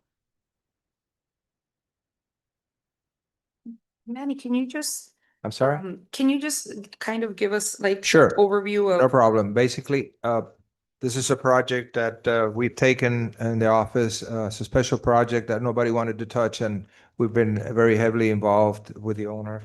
And basically, there's some variances and that we're going through. We've already obtained the a demolition permit. There's some violations at hand that will be taken care of 100%. Basically, it's a straightforward project, and we have deleted the garage. There is no longer going to be a garage, so it's going to be a much open area for the project. So it's basically a simple project that we're going to oversee as architects to make sure it gets done 100% with all the minor violations that are present. Thanks, sir. Yes, ma'am. You, Manny. Will there be green space? Oh, yes, there'll be a minimum of 30%. Okay. because I see here the previous garage being removed, Yes. but it's still gonna be parking, right? Yeah, So but that's- we still have the 30%, including the pool area, et cetera. Okay, perfect. Thank you. Anyone else with a comment? Is that a motion or not yet? Yes, motion. We have a We motion. have a second from Vice President De La Vega. Call the roll. Mr. Rodriguez, Mr. Zogby, Yes? Mr. Marrero, Yes. Ms. G. Perez. Yes. Ms. De La Vega, Yes. Ms. M. Perez. Yes. Motion carries. The item is approved. Thank you. Thank you, sir. Land use amendments 18, item A, Madam Clerk. First reading of proposed ordinance amending the future land use map from low-density residential to transit-oriented development district. Property located at 1002 East 19th Street and 1012 East 19th Street, Hialeah, zoned R1, one family district, and legally described herein. Repealing all ordinances or parts of ordinances in conflict herewith, providing penalties for violation hereof, providing for a severability clause, and providing for an effective date. You want to add something, Caesar? Good evening, Cesar Mestre, offices at 8105 Northwest 155th Street, Miami Lakes, Florida. First, I'd like to say congratulations on your return to the presidency, Mr. President. It's not listening. I'm sorry, I was discussing something I saw in the. That was the most You're gonna have important to comment I've post- ever made in my life. You're gonna have to postpone this. No, say again so I don't have to relook at the video. Please, I love the. Go ahead. I was saying congratulations to the new councilman and the new councilwoman. Congratulations on your hard work. And I was saying congratulations on your return to the presidency Thank you, sir. and to the new vice president. Thanks to my wonderful colleagues. Thank you, sir. This is just for purposes of the new council. I don't know how much I know they have experience here in the city, but this is going to be two different items related to the same properties. One is going to be the land use, which is the one that's before you right now. And the other one is going to be item 19I, which is the rezoning of the property.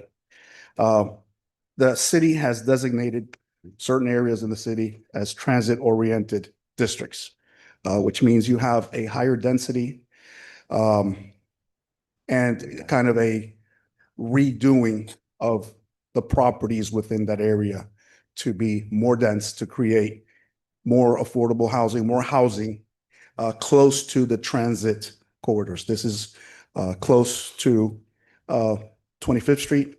There's a Tri-Rail station there. There's a Metro Rail station. And the city has designated an area, a map, which is part of my presentation, that this property is located within. So for purposes of the land use, I'll show you the properties. Next slide. It's two properties. It was originally one, but then the client was able to go ahead and purchase the other one. Altogether, they're approximately almost 17,000 square feet. It's a corner property. We're developing it within the guidelines of the transit-oriented district. For land use purposes, staff's report shows that it is consistent with the transit-oriented district. Their school concurrency is available, which means that there's space for the schools, and the other services of the area are there for the land use portion. I'll go ahead and make my presentation for the rezoning, also item 19I. The other part is rezoning it from R1 to there's two single-family homes there now. One built in 1949, I believe, and the other one in 1940. What we're going to do is a 4-story multifamily building with 33 units. The first floor has parking with 34 spaces, 2 ADA spaces. The first floor also has a lobby, storage room, electrical room, garage room. And the second through fourth floors have 3 studio units, 7 one-bedrooms, and 1 2-bedrooms. The building complies with all of the setbacks dimensions, except the stairs stick out a little too far on 19th Street. Next slide. Next slide. This is just showing you that the land use that it was before, low density residential and single family home. Next slide. This is what I was telling you about the transit oriented district. This is the map that the city has actually put out. This shows you that this property is located within that district. Next one. This is an overhead because some of the issues have been a neighborhood that appears to be a single-family neighborhood. I've talked to the zoning director, and she has agreed that this neighborhood in particular kind of has lost its single-family character. And the reason I put these on there so you can see the overhead, how almost every single property has had additions and additions and additions. Next slide. Kind of some of them go from property line to property line. So just showing you that this actual multifamily building done the proper way will be an improvement to the illegal efficiencies, illegal additions that seem to have been made on this area. Next slide. Same thing. Next slide. Next slide. This is the proposal. The architect on this is Manny Rales, who was here before you. We've been working on this together. So you see a very nice design, modern design. Next slide. Just showing you the plans.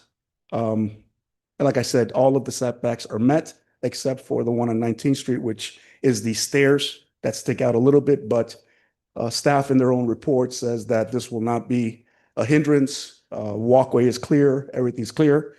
We will have like I said, the 33 units with the 34 parking spaces. We are short one parking space, but in this code, since this is related to the transit, the idea is to have people not use their cars as much. The idea is to get people to use public transit, et cetera. So they do give you the opportunity within your code to mitigate the parking. So this client will have to pay $25,000 for one parking space that they're short. So the recommendation of staff is approval. The vote at P&Z was unanimous for approval. So I would respectfully ask that you vote for approval of both the land use and the zoning, which will come up as item 19I. And I'd be happy to answer any questions. And the architect is here as well, and he would answer any questions that you may have. Thank you. Right now, we'll get to that in a second. So we're deciding on the first reading of land use. Item A, does anyone here, pleasure of the council, or any questions for Manny or Caesar on item A of the land use?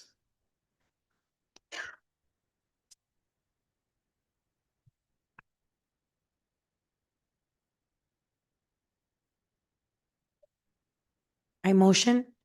Motion from Councilwoman Second. second from Councilwoman Perez as well. Call the roll? Mr. Zogby, Yes. Mr. Marrero, Yes. Ms. G. Perez, Yes. Ms. De La Vega, Yes. Ms. M. Perez, Yes. Mr. Rodriguez. Yes. Motion carries. The item is approved. Second reading and public hearing is scheduled for January 27th, 2026.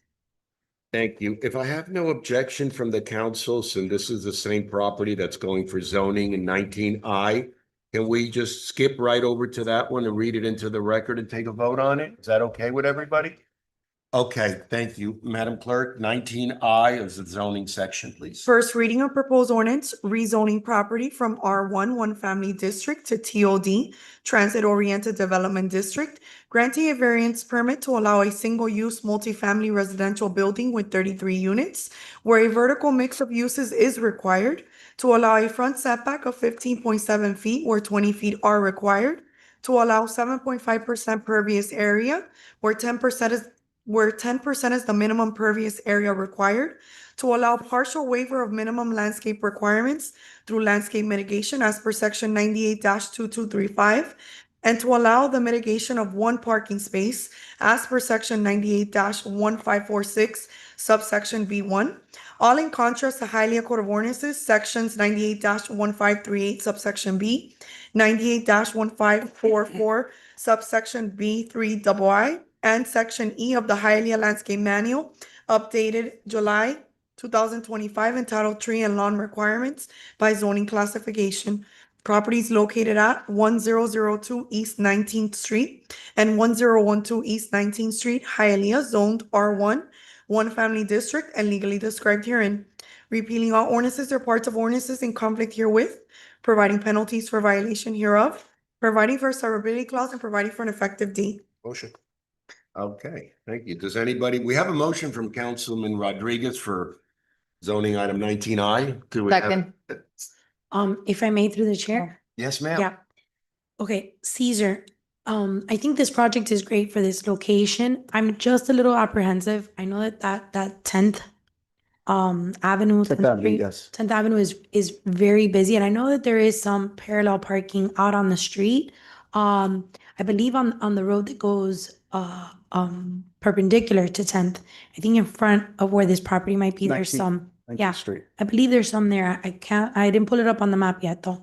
I don't think there is. I went out there to put up the signs. Is and I there a- don't- I there remember isn't the a- swale being bare, both on 10th Avenue and on 19th Street, both. Okay, and you're saying that you're short one space, but 0.5 space. the parking that you have, it's not going out to 10th, right?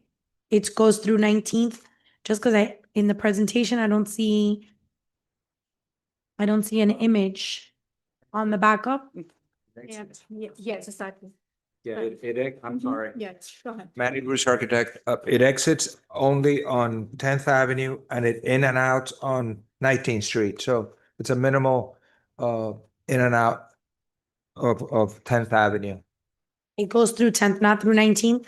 I'm sorry, the majority of the traffic will go in and out through 19th Street. Not 10th. Well, 10th is an exit right through there. Okay. It's on the presentation. It's just. There's I not think an it- entrance through 10th is what I'm getting at. I don't see it on presentation. I just see images like drone images or the perimeter of the layout. Another one after that? Yeah. Yeah, SW1. SW1 right there. Yeah, that one shows you the entrance on the left side. That's 19th Street, right? Yes. And then the one on, The bottom Oh, is. because that's not on the presentation that's attached. The bottom says 10th. 10th Avenue, Yeah. yeah. And there's also, yes. and it looks like we're gonna be building two parallel Yeah. parking Yeah, spaces. there's on street. existing parallel parking, off-street parking. On right there 10th. now. Oh, there is? Yes, Yeah. there Yeah, is. 10th has a lot of parallel parking. That's right. Yes. But then the exit is through 10th. I can't. One of the two exits. Oh, now I see. Hold on. Yeah. The major exit is not. Here, 10th. this one. Yeah. And then there's parking all through the back. Right. Got it. Okay. But the entrance and exit is through 19th. That was my concern. Okay. Right. Perfect. Thank you.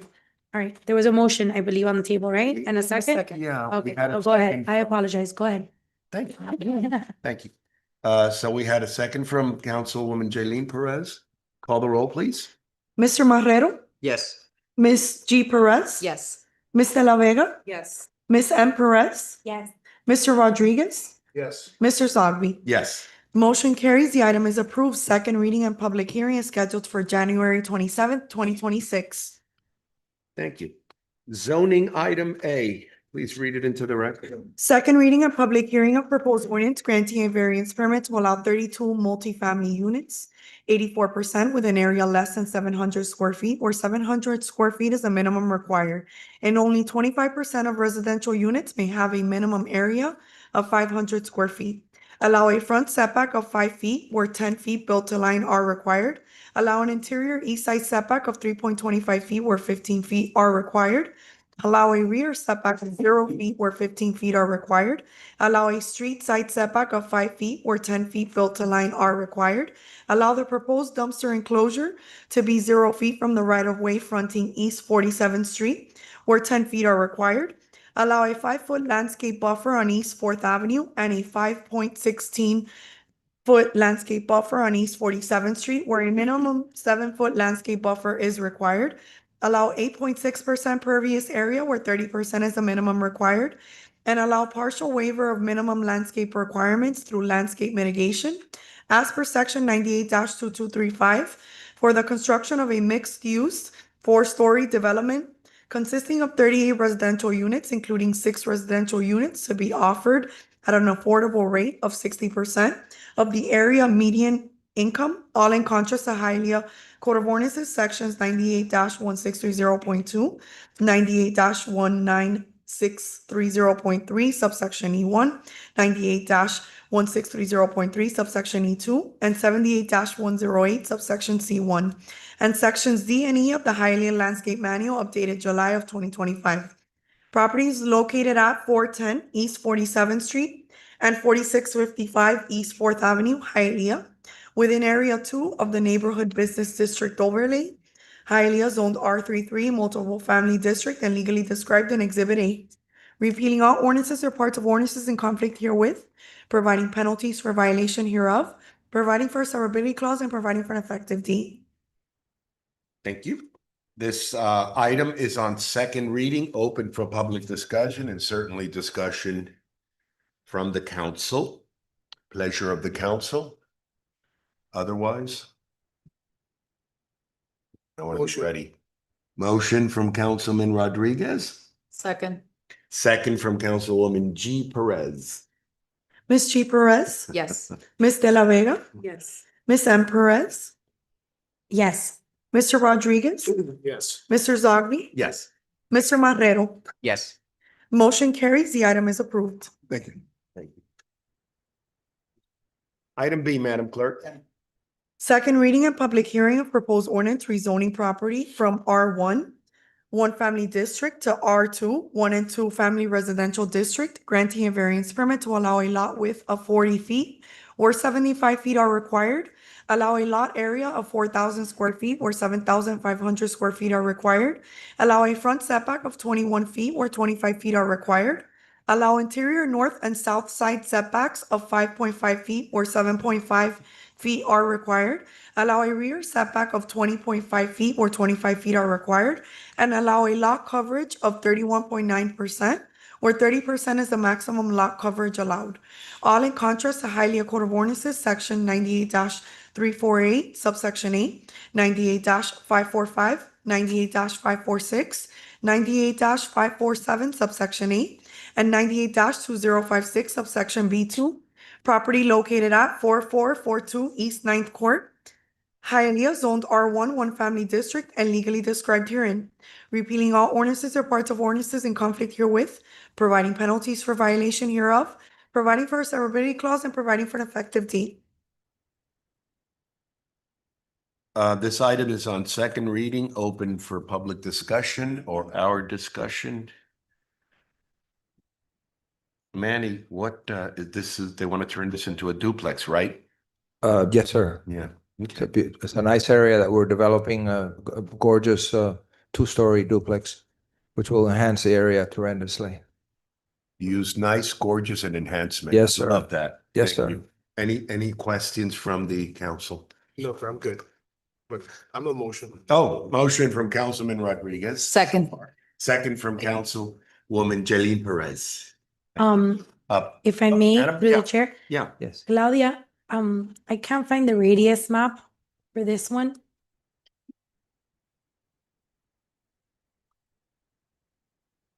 Was it from last week's? I don't know. So I don't know. Because this one's second reading, so Second reading. so that's we why. did it before. It must have been the one before. That's why I just want to double check. Around here, what is the nearest? There's a few R2s, right? Just to Yes, refresh my yes. memory. To the south One, two. and to the west. Okay. And over here as well, to the west and to the east. Yeah, okay. Thank you. I just wanted to double check that. All right, go ahead. We have two motions on the dais, so call roll. Ms. De La Vega, Yes. Ms. M. Perez, Yes. Mr. Rodriguez, Yes. Mr. Zogby, Yes. Mr. Marrero, Yes. Ms. G. Perez. Yes. Motion carries. The item is approved. Thank you Thank very much. Ms. Monica, may I raise a comment real quick? Yes, sir. Fellow with the handicap ADA that is no longer here. As you know, we're architects. We've been at it for a long time. Whenever you all decide to create any type of setup for discussions or research, I'm willing to volunteer my Oh, Wow, thank you. you, to Mr. an Hayes. architect to help out. and Thank you. I work. appreciate that. We're gonna keep you in mind. Thank you so much for offering that. God bless you. Thank you. Thank you, Manny.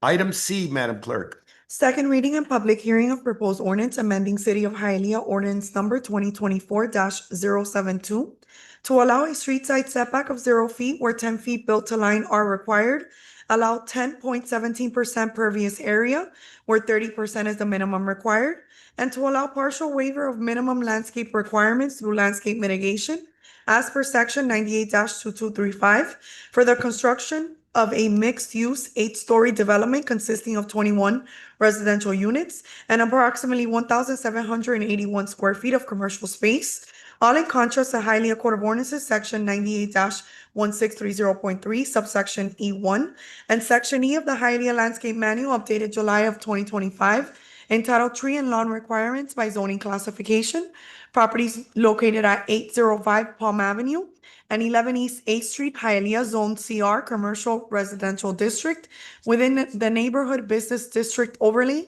and legally described herein, repealing all ordinances or parts of ordinances in conflict herewith, providing penalties for violation hereof, providing for a severability clause, and providing for an effective date. Thank you. This item is on second reading, open for public discussion.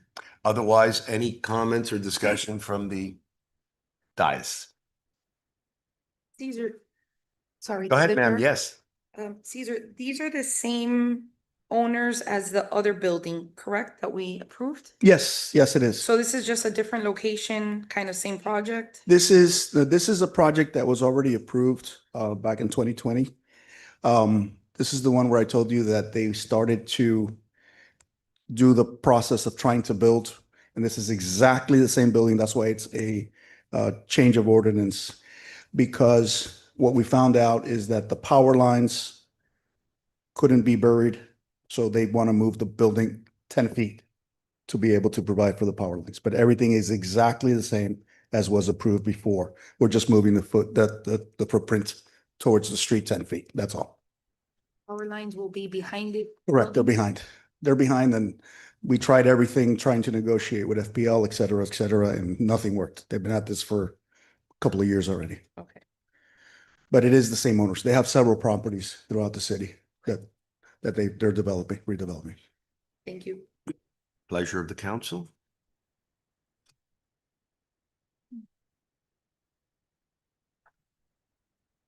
It's actually a beautiful project. 8 It's stories, nice. 21 units. This is spacious. This is nice. All in right underground It's going to be parking. an not incredible underground, I mean, improvement. but under the units. Eh? Incredible improvement to what's there now. Yeah. That Yeah, it is. little corner store that's there. Yeah. Just looking, we don't have a parking variance on this one, right? No. No, yeah. Motion. Motion from Council Vice President De La Vega. Second. Second from Councilwoman Jailene Perez. Call the roll, please. Thank you. Ms. M. Perez, Yes. Mr. Rodriguez is absent, Mr. Zogby, Yes. Mr. Marrero, Yes. Ms. G. Perez. Yes. Ms. De La Vega. Yes. Motion carries. The item is approved. I have an issue back on 19A.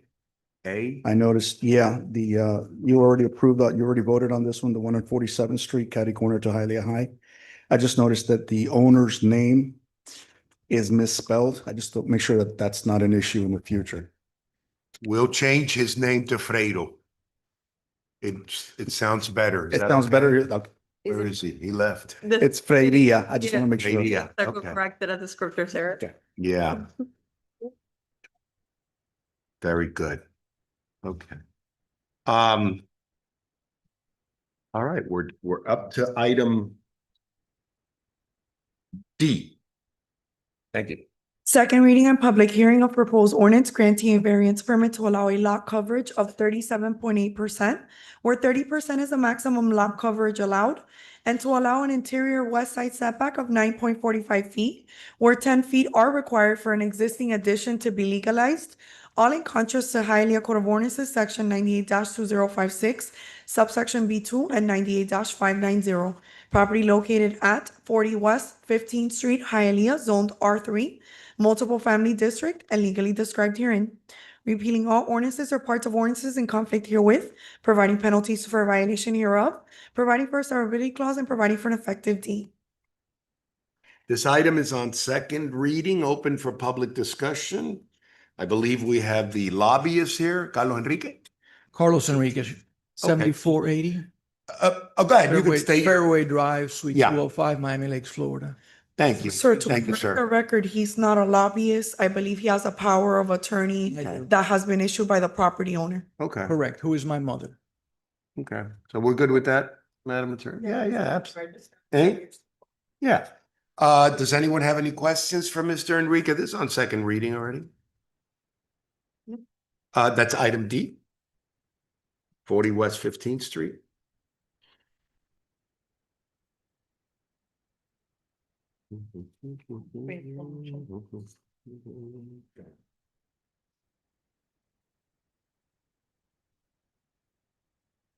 Not too much of a variance here, right, Ms. Husband? No, not a lot. He's not asking for a lot, right? No, basically it's to legalize an addition that it was done into the rear Yeah. of the property. So we'll be legalizing a portion of the fourth unit of this Yeah. multifamily building. The dumpster. And everything will be up to code? Everything else will be up to code. Okay. Yes. Motion. Second. Motion from Council Vice President De La Vega, Second. second from Councilman Marrero. Call the roll. Mr. Rodriguez is absent. Mr. Zogby, Yes. Mr. Marrero, Yes. Ms. G. Perez, Yes. Ms. De La Vega, Yes. Ms. M. Perez. Yes. Motion carries. The item is approved. Thank you Thank very you. much. Have a good night, sir. Thank you. Item E. Let me guess who the lobbyist is. No, go ahead, item E. Second reading and public hearing of proposed ordinance rezoning properties located at 1780 East Fourth Avenue and 375 East 17th Street from R2, 1 and 2 Family Residential District to B1, Highly Restricted Retail District, granting a conditional use permit pursuant to City of Hialeah Code of Ordinances, Section 98-181, subsection 2I, to allow a K through 12 grade private school with a maximum capacity of 272 students in conjunction with a 14 children daycare, granting a variance permit to allow 51 parking spaces where 57 parking spaces are required, and allow the existing dumpster enclosure to be 1 foot from the right-of-way facing East 18th Street, where 10 feet is the minimum required, all in contrast to Hialeah Code of Ordinances, Section 98-2189, subsections 8 and 9, and Section 78-108, subsection C1, properties located at 375 East 17th Street, 1702 East 4th Avenue, 1780 East 4th Avenue, and 1750 East 4th Avenue, Hialeah zoned R2, 1 and 2 Family Residential District, and legally described herein. Repealing all ordinances or parts of ordinances in conflict herewith, providing penalties for violation hereof, providing for a severability clause, and providing for an effective date. Thank you. This item is on second reading, open for public discussion, and the lobbyist is here available for any questions from the council. I'd like to explain it to Yeah. the new councilman. Go I ahead. know you guys have seen it, this property over and over. We started this process a while ago. This is the Lincoln Martí School that's located on East Fourth Avenue and 17th Street. Next. The school was started over 20 years ago, a private school there. And as time has gone on, they took over properties. When we started this process, we found out that some of the properties were zoned one thing, other properties were zoned another thing. Some had one land use, another one had a different land use. So what we did was try to get it all together and clear it up and make sure that it's all compliant with the requirements of the city. The city has a requirement that for any private school to be authorized, you have to come in for a conditional use permit. And they look at certain things and make sure that everything's okay, which is one of the things that you're doing today, because some of the property did not have that. They incorporated, if you see there's 4 different properties that are part of this application. On the top left, it's a little house. That was the last one that they purchased. The one on the bottom left is the corner Used to be a restaurant many, many, many years ago, for those of us that have been around Hialeah for a long time. And then you have the two on the north side of those two. So all four properties are what comprise this application. Next one. This shows you the three red ones and the little one on the bottom, the rectangular one, are the four properties that we're talking about. And they're located on East Fourth Avenue. Next, you have some pictures showing you what's actually there now. As I said, the school, which is the properties on 18th Street, were actually started over 20 years ago. So basically, there's no increase in student count. There's no increase in anything that they're doing. It's just a matter of consolidating everything and bringing it up to speed and making sure it complies with all the requirements of Hialeah. So we've already got passed the first vote. We've got a recommendation of approval from P&Z, and we have a recommendation of approval with conditions. We've agreed to all the conditions from staff. One of the things is that we have proffered a declaration of restrictions incorporating all the conditions that were required by staff. So respectfully, we ask for a vote of approval on second reading, and that will finish this process that has a long time been coming. Through the chair. Yes, ma'am. Caesar, how many schools does Lincoln Marti have? When I asked, they told Hialeah. me 52 or 52 53. schools. Yes. It was actually started by Demetrio Perez Senior. Junior is the one that's taken over now. The father passed away. And so that's why we're bringing everything up to compliance with it. Do you know how many of those 52 are in Hialeah by any chance? I know of at least 3, but I can't tell you for sure that's all of them. I know they have this one. I know they have one on 84th Street in the annex area back there. Those are the 2 that I can think of. I think I saw one close to Immaculate as well, kind of. There- hidden. yeah, there may be one over there. Yeah, it's a lot. But they've been around for a very long time. And they purchase homes and make them schools, is that, I don't know. I don't know what the business model is. I know here, they started with that building that I believe was like an FPL or something many, many years ago on 18th Street. And then they bought the one, I want to say, based on property records, like in 2000, the one that used to be the restaurant on the corner. Okay. And then they bought that little house, which came before you. They were going to have a daycare there, and a field in the back for the kids to play. But I don't think their business model is buying Homes. R1s and doing Okay. that. Yeah. And this is really just to bring everything up to code. There's no increase. It's what they've been doing for 20 years. It's just very neat. Like, for example, the corner one on 1702 East 4th Avenue was still, the city thought it was still a restaurant. And it's been part of the school for about 20 years too, so. When the inspector goes out there and he expects to see a restaurant and there's a school, there's a problem. Motion. Motion Second. from Council Vice, did you have a comment? You I want? second. Oh, you second? Yep. Okay, motion from Council Vice President De La Vega, second from Councilwoman Monica Perez. Call the roll. Mr. Rodriguez is absent. Mr. Zogby, Yes. Mr. Marrero, Yes. Ms. G. Perez, Yes. Ms. De La Vega, Yes. Ms. M. Perez. Yes. Motion carries. The item is approved. Thank you. Item F is postponed. Item I has been voted on. I guess we're up to item J. G, sir. G. Where? You skipped G. Oh, man. My stomach is telling me to skip. Okay, item G. Second reading and public hearing of proposed ordinance granting a variance permit to allow 3 on-site parking spaces and 2 on-site parking spaces where 11 parking spaces are required.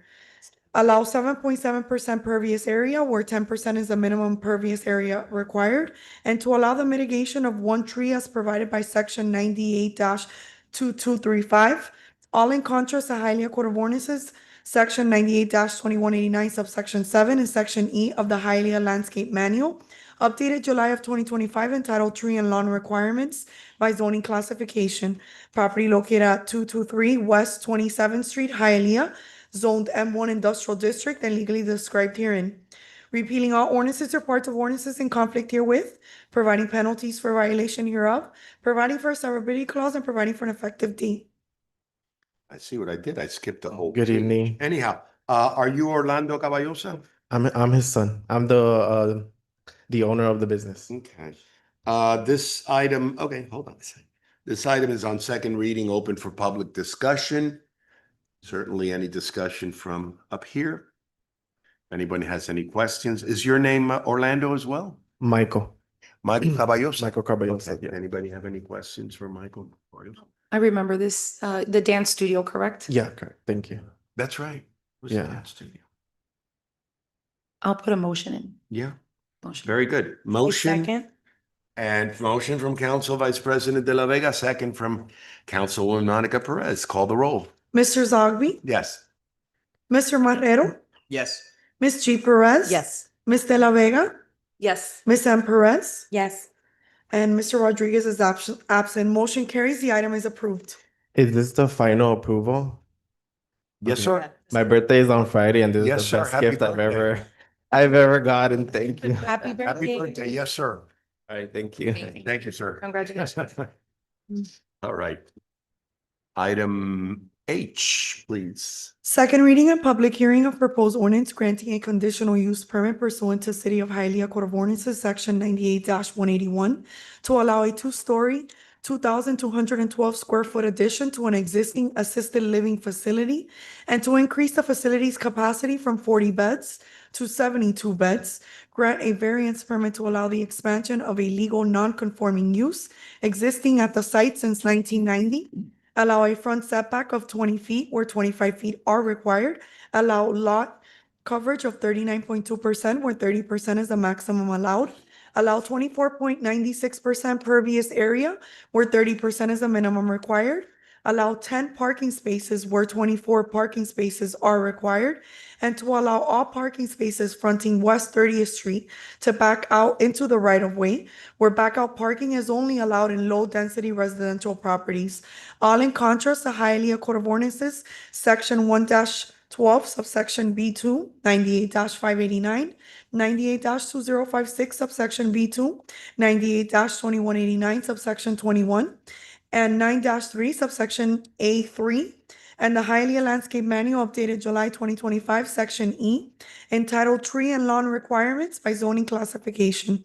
Property is located at 71 West 30th Street, Hialeah, zoned R3, multiple family district, and legally described herein. Repealing all ordinances or parts of ordinances in conflict herewith, providing penalties for violation hereof, providing for a severability clause, and providing for an effective date. Thank you. This item is on second reading, open for public discussion or any questions for the lobbyist. I'll just introduce myself very quickly for the record. Yes, sir. Javi Vasquez, 600 Brickell on behalf of Galajasa Investments. For the benefit of the new council members, this application started in November, was deferred to December to allow us to clarify some issues on parking and staffing. We came back and not only did we clarify those issues, but the owner was able to secure a lease for offsite property for even more parking that we doubt will ever be needed. but if so, sir. I'm sorry. I guess you didn't register as a lobbyist for this one today. We don't have record of it. I was here on first reading. He was, yeah. and- I don't and know. for sure was That registered. required. Can he still talk about it? At all?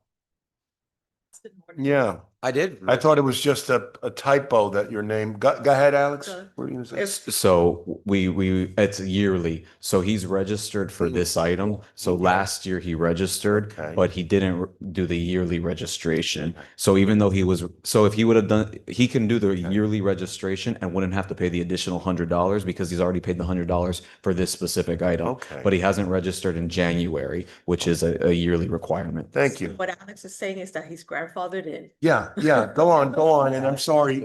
Thank you. Thank you for And clarifying. we already spoke tomorrow. He's gonna come in and he's gonna register for the year and he'll pay the I 500. apologize. Not a Go on, problem, please. not a Thank problem. you. Just to finish what I was saying is that not only did we clarify the issues that were being asked of, but the owner was able to secure an offsite location that we doubt we'll ever need, but in case there ever is an issue that we could take our employees and transfer them to and from the. So we would respectfully request your approval on second reading and appreciate all the work that we did together on this item. Thank you. Motion. Second. We have a motion from Council Vice President De La Vega, is that you? And a second from Jaylene Perez, from Councilwoman Jaylene Perez. Call the roll, please. Thank you. Mr. Marrero? Yes. Ms. G. Perez? Yes. Ms. De La Vega? Yes. Ms. M. Perez? Yes. And Mr. Zogby? Yes. Motion carries. The item is approved. Thank you. And Ms. Gouveia, I look forward to working with you too. I didn't say anything earlier. Congrats. Thank you, Javi. I guess we are up to J now, right? Item J. First reading of proposed ordinance granting a variance permit to allow a detached oversized carport with an area of 540 square feet where 400 square feet is the maximum square footage allowed. Allow a distance separation of 0 feet between an existing 275 square foot shed and the oversized carport where 10 feet is the minimum required.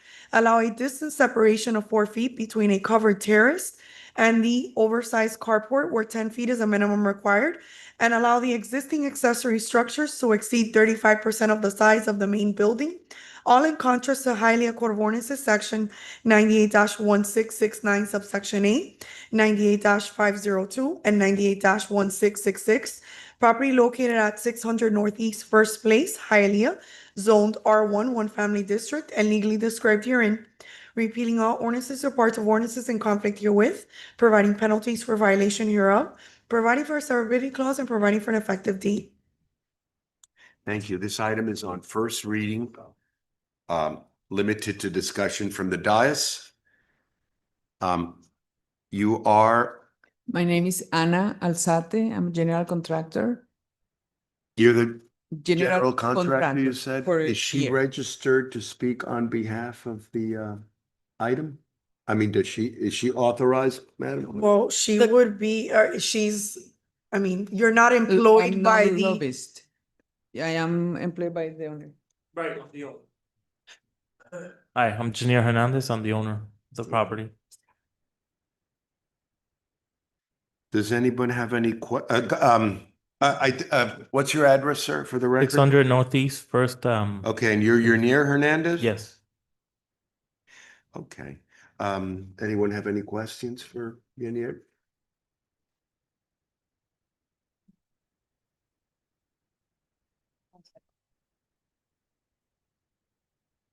If she wants to, if you have any questions, she wants to inform you and you go through it, that's fine. I mean, you know. It's up to you guys. Stand by. We already spoke, What is your name and address again for the record? Ana Alzate, Yeah, 915 Northwest First Avenue, Okay. apartment H21. but I have to limit the comments to the owner, right? Madam Clerk? The questions to the owner? I understand that she's saying she's the contractor employed by the, Correct. Owner. All right. Anyone have any questions? Thank you, thank you. Anyone have any questions? I don't really see the backup here. So can you just can you go over the details of the oversized port? What is it gonna be used for? It's a carport for Okay. the car. It's Mhm. it's a One part. carport that is a little oversized and it's very nice. It's well done. So it's just that we are doing that. And it's going to maintain open. It's not going to be enclosed or be a garage. It's just an open. Just area. basically a way for me to get into the house without getting either wet or, to keep away the heat from the vehicle. Basically, why I have it. Oversized port on the side of the house, one car, two cars? 2 cars. Two car. Right, that's why I With thought. side entrance to your house Right. or front of the house? It's actually the back entrance. Not for an efficiency crew. No. Okay. Right. The contractor could answer this, Ms. Moon. So this oversized carport, probably Council not President, permitted. If I may, Go ahead. in regards to Madame representing herself as somebody working for the contractor, obviously, if we look at our section of our code, section 2667, we're talking about any person whether in an individual capacity or working for another entity, has some type of like pecuniary gain, some type of financial gain from what is being discussed here today, has to in fact register as a lobbyist. And this is first reading, so it's not a matter that this specific item is grandfathered in as a result of it being a new year. Okay. We'll just limit, okay, Mr. Hernandez, and we'll just ask you any further questions. Thank you. Don't worry. Okay, thank you. You can talk to him if you like. No, stay up, stay up. But you just can't represent to us publicly. I actually, we were, sorry to interrupt you guys. We were in a meeting here, on the second floor. Okay. And we were asked if she was allowed to speak. That's okay. Don't worry. It's They not said- gonna get that complicated. Okay. Ms. Hasboon, is this a permitted, or they would have to comply and get it permitted? The carport, right? Since they are applying for an excessive size of a carport, that is why they're here. It is to legalize other aspects. So there are several conditions also that are imposed in the property to correct, as for example, that they need to maintain the 30% of green area on the property, that the aluminum terrace, it has to be open at all times, that there is a fence within the property, that it has to be removed. So there are certain conditions that they were imposed. When we met, we discussed that also the general contractor can answer technical questions regarding the application. Okay. But what I'm saying, this aluminum carport, Mhm. which will remain open, which I understand what they're requesting or asking for here, but is this a permitted carport? And does this require as a condition for that to get that permitted? Yeah, this is a requirement Yeah. for to get that Might permitted. this have to be knocked down and redone maybe? And who knows? But they'll have the approval. That is why it's- The zoning approval, The zoning if they want to go on Right. with that. Mhm. Any other, thank you. Any other If I may, questions? through the chair, Mr. Hernandez, do you live on the property? Yeah, This is your home? yeah. Okay. And to get to the carport, there's a fence to get to that carport, or it's an open driveway? So there is a fence. There's There's a fence? right now, right? There's a gate, actually. Okay, all right. Through the chair. Yes, ma'am. So isn't it, there looks like there's a carport there right now, right? Right. That's the oversized and we're just asking for it to be legalized. Correct. Are we removing the fence that, Well, I so don't get in there if there's a fence. No. So there's a gate. It's a remote gate. You can open it. Basically the exception was it has to be visible. Right, It's right now it's not visible. okay. So is I'm sorry, is that electric fence being taken down? It's before I actually bought the property, it was there. It was just it was not before it was visible, I'm sorry. Before it was visible, you could see through the property. Basically we put something behind it so there was privacy. So it's not visible anymore. So we will take that back out and leave it visible so you could see through it. I don't know if it makes sense, but Yep. Maybe you have this sheet, which is color coded, and it shows basically the legalization of the existing fence that is surrounding the property and the areas that he was mentioning that they will be modified and removed. So you can see all the perimeter fence that it will be legalized as well. All right, is there a motion? Not yet. Okay. I'll motion. Okay, motion from Councilwoman Monica Perez. Second. Second from Councilman Willie Marrero. Call the roll. Ms. G. Perez, Yes. Ms. De La Vega, Yes. Ms. M. Perez, Yes. Mr. Zogby. Yes. Mr. Marrero. Yes. Motion carries. The item is approved. Second reading and public hearing is scheduled for January 27th, 2026. thank you. Good night. Thank you, good night. You're welcome. Item K, please. First reading of proposed ordinance granting a variance permit to allow the construction of a duplex on a substandard lot, having a lot width of 50 feet where 75 feet are required, allow a lot area of 6,750 square feet where 7,500 square feet are required, allow an interior east side east and west side setback of 5 feet and 1 inch, where 7.5 feet are required, and allow a lot coverage of 33.18%, where 30% is the maximum lot coverage allowed, all in contrast to Hialeah Court of Ordinances, sections 98-544, 98-546, and section E of the Hialeah Landscape Manual, updated July of 2025, entitled Tree and Lawn Requirements by Zoning Classification. Property located at 60 East 14th Street, Hialeah, zoned R2, 1 and 2 Family Residential District, and legally described herein. Repealing all ordinances or parts of ordinances in conflict herewith, providing penalties for violation hereof, providing for a severability clause, and providing for an effective date. This item is on first reading, not open to public discussion, certainly from us. Before you, are you registered to speak on behalf of this, Frank? I love to hear Yes. your voice, but are you, yeah? Good evening, Frank de la Good evening. Paz, 11,000 Southwest 104th Street. I am the registered lobbyist on behalf of Giovanni Asfolso, and I did pay the registration again today. You paid it, because we don't have you registered. When did you register? Because Tyler is such a lousy system, but it was paid at 2:17 p.m. I got the receipt with me. Okay, thank you. You're welcome, which I already mentioned it to IT today because the Tyler system has some deficiencies that should be dealt with. Thank you. So he's good to go. Yes, sir. Anyone have any questions for Frank de la Paz? Yes, through the chair. Yes, ma'am. Interesting pictures. So is this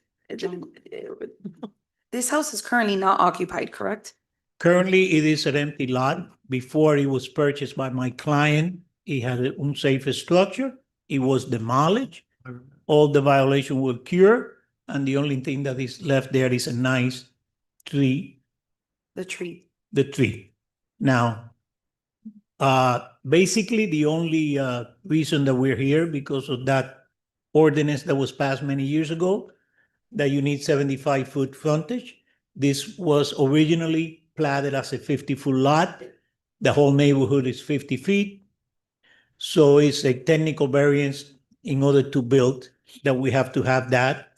And the reason for having the lot coverage is because we decided to build the duplex a little further to the back towards the center of the lot, so it will have a bigger driveway, and that's where the lot coverage goes away, over the maximum. If we have made a lousy project closer to the street, we would not even have that variance. Any questions? Yes, ma'am. My question is to the city clerk, not only this item, but how come some items have the lobbyist name and some don't? Is his name not on here because of the time? I understand 2 Yeah, o'clock. we didn't run a search at 2:17 today Understood. to check if he was registered. So we expect them to announce it when they come up. But basically, we run the search the day we release the agenda, and that's who we list. Okay, and so the items, because I know we have some items that do not have registered or not registered, do not have lobbyists listed. Why is that? Because you can be representing yourself. You're just a property owner. You didn't hire an architect. You didn't hire a lawyer. You didn't hire a general contractor. And so we don't have a time frame right now in place where today's situation where somebody can pay the fee at 2 o'clock and our meetings at No, they 5:30. just We have to register prior to lobbying, 5:30. to engaging in the activity. So he's shown that he did that, but it's hard for us to put it on the agenda right before them, if he did it at 2:17. Understood. Now, and besides that, yesterday on the swearing in, they did remind me because I was registered on this item last year when it went to planning and zoning, and Madam Chair, City Clerk and the City Attorney, they say, "Hey, Frank, remember?" And I say, "Yes, I will get it done." And I got it done today. By the way, if I may, congratulations, welcome to the new members of the City Council. I broke tradition and I didn't came at the first at the beginning of the meeting to welcome them, but since I was gonna be here anyway. Madam City Attorney, it is a pleasure to see you there. And that's about it. Did you enjoy the swearing in ceremony? It was different. It was nice and cool indoors. We never had that before, or at least on the last prior nines that I have attended. But it was nice. It doesn't matter whether the weather, it was nice and cool and comfortable and sitting down. It was not the drama that we had before In the parking lot in the here? parking lot with officers getting naked and everything else that went along. He was But here a little while. I think. yeah, so, but I did get to enjoy this one also. Thank you, sir. Pleasure of the council. Motion. Second. Motion from Councilwoman Jailene Perez, second from Councilman William Herrero. Please call the roll. Ms. De La Vega, Yes. Ms. M. Perez, Yeah. Mr. Zogby, Yes. Mr. Marrero, Yes. Ms. G. Perez. Yes. Motion carries. The item is approved. Second reading and public hearing is scheduled for January 27th, 2026. Thank you very much. Thank you, Good sir. night. Item L. First reading of proposed ordinance granting a variance permit to allow an attached oversized carport with an area of 424 square feet, where 400 square feet is the maximum square footage allowed. Allow a distance separation of 0 feet between an existing aluminum terrace and the oversized carport, and allow an interior west side setback of 2 feet, where 6 feet are required for an existing aluminum terrace to be legalized. All in contrast to Hialeah Code of Ordinances, section 98-1669, subsection A, 98-502, and 98-501. Property located at 660 East 38th Street, Hialeah, zoned R1, one family district, and legally described herein. Repealing all ordinances or parts of ordinances in conflict herewith, providing penalties for violation hereof, providing for a severability clause, and providing for an effective date. Thank you. This item is on first reading. And I guess in front of us, we have, are you Mr. Travieso? Ronald Travieso Horta? I'm the owner, How yeah. did I guess that? I don't know. You've only owned the place a little over, under 2 years or something, right? This property? No? I see a sale in 24. Yeah. Or is this a refi or something? No. I bought it 2 years ago and now I'm selling it. So you've owned it for about 2 years? Yeah. Oh, okay. Thank you. You're welcome. All right, that's what I asked. Anyhow, go on. Any questions for Mr. Travieso Horta? You're selling it now, you said? Yeah. Okay, so you're legalizing these things to invite the next buyer anyhow. Did you have a buyer already? No, not yet. Okay. Not yet. Any questions for Mr. Horta? The carport is, I'm sorry, through the chair. Yeah. The carport is the one to the side, correct? But it has how does a car get in there? Because it's a door. It's a double door that you can open it. So that's not used for daily. No, it's just when we travel. Yeah.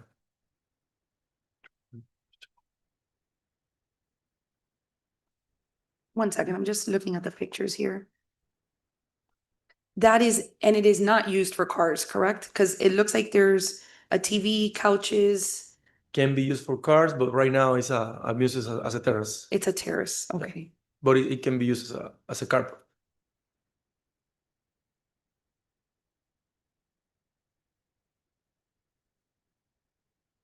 Guess my question is how, and Claudia, this question might be for you, but when we are approving these things and it's for a terrace, absolutely, because it's for the beautification, right? That brings value to our home properties, but how do we know this is not for an efficiency or an illegal part of the property? You mean the terrace or the carport? Right. We check for basically outdoor entrances for doors that we see secondary. We see internal circulation within the house. So we can double check that everything is connected to the house. So that's why we request for floor plans and additional information with this application. Okay, so all that's been vetted. Yes. Correct? Yes. Thank you. I'm looking at the pictures here on Zillow. They're beautiful. Yeah. Thank you. Pretty property. Motion. Motion Second. from Council Vice President De La Vega, and second from Councilwoman Monica Perez. Please call the roll. Ms. M. Perez? Yes. Mr. Zogby? Yes. Mr. Marrero? Yes. Ms. G. Perez? Yes. Ms. De La Vega? Yes. Motion carries. The item is approved. Second reading and public hearing is scheduled for January 27th, 2026. We'll see you in 2 weeks. Thank you. Have a good night, sir. Thank you. Thank you. Thank you. Item N. First reading of proposed ordinance granting a special use permit to allow the operation of an entertainment facility, indoor dry slide and action park with no alcohol to be sold or served and no amusement machines to be permitted within a property zoned M1 Industrial District pursuant to Hialeah Code of Ordinances, Section 98-161, property located at 3890 West 18th Avenue, Hialeah, zoned M1 Industrial District, and legally described in Exhibit A, repealing all ordinances or parts of ordinances in conflict herewith, providing penalties for violation hereof, providing for a severability clause, and providing for an effective date. Fun. Thank you. This item is on first reading and not open to public discussion, but we have with us Preston Moore. Preston Moore. Yes, sir. Are you the owner? I work for corporate.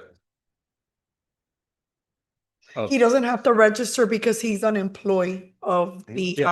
He looks like a nice guy anyway. Okay, does anybody have any questions for Preston? If I may through the chair, Yes, ma'am. this is in the shopping center where the Chuck E. Cheese is. Yes. Oh, Yeah. wonderful. Okay. Yeah, we're excited. So can you give me a little background information on this corporation? It's so we are Slick City Action Park. We're an indoor family entertainment company. We specialize in indoor dry slides, as well as arcades. We don't have an arcade in this one because there's a Chuck E. Cheese across the parking lot. Right. And we have a concession stand, great for birthday parties. Good, clean family fun, out of the elements, air conditioned. It's a great concept. And where else do you have a similar location like this? This will be Florida's first, I believe. So I am a senior project manager in the development department. I build all of the locations for corporate parks in the eastern half of the US. And I believe we have one franchise park that just signed a territory in West Palm Beach. But if you all approve us, I think this will be Florida's first Slick City Action Park. We have a few in Texas. I'm from Houston, Texas. We have one in Katy, one in Willowbrook. I'm building one in Dallas right now, as well as we just finished one in Plano, Texas. And I've got one in DC going right now. So we are rapidly expanding. Wonderful. What's the age group for this target location? So we have every location has a children's area, a small toddler area, 3, 4 years old plus for the toddler area, and 6+ for the larger slides. Okay. Well, we're excited to have you. Welcome to the city of Hialeah. Welcome to Florida. And I think this is something that we've been discussing, that we need more family, fun, interactive locations, places where we could host birthday parties, like you said. So I'm all for it, and I motion to approve. I think it's fantastic. Thank you. Thank you. We have a motion. Go on, ma'am. Through the chair. Yes. I just want to echo what Councilwoman Perez said. When I saw this, I was very excited. I think we definitely need more of this in our city for our families and our kids. I have a question. What is the price point of an entrance to a park? To one of your parks? So I believe I'm in development. Right. I believe it's $45 for 90 minutes. Per person, but they do operations, does run specials. They do summer passes. They even do like a Christmas break pass. They'll do Thanksgiving break pass, which is obviously heavily discounted. But I believe there's a 90 and 120 minute pass, $45 and $60. Don't quote me on that.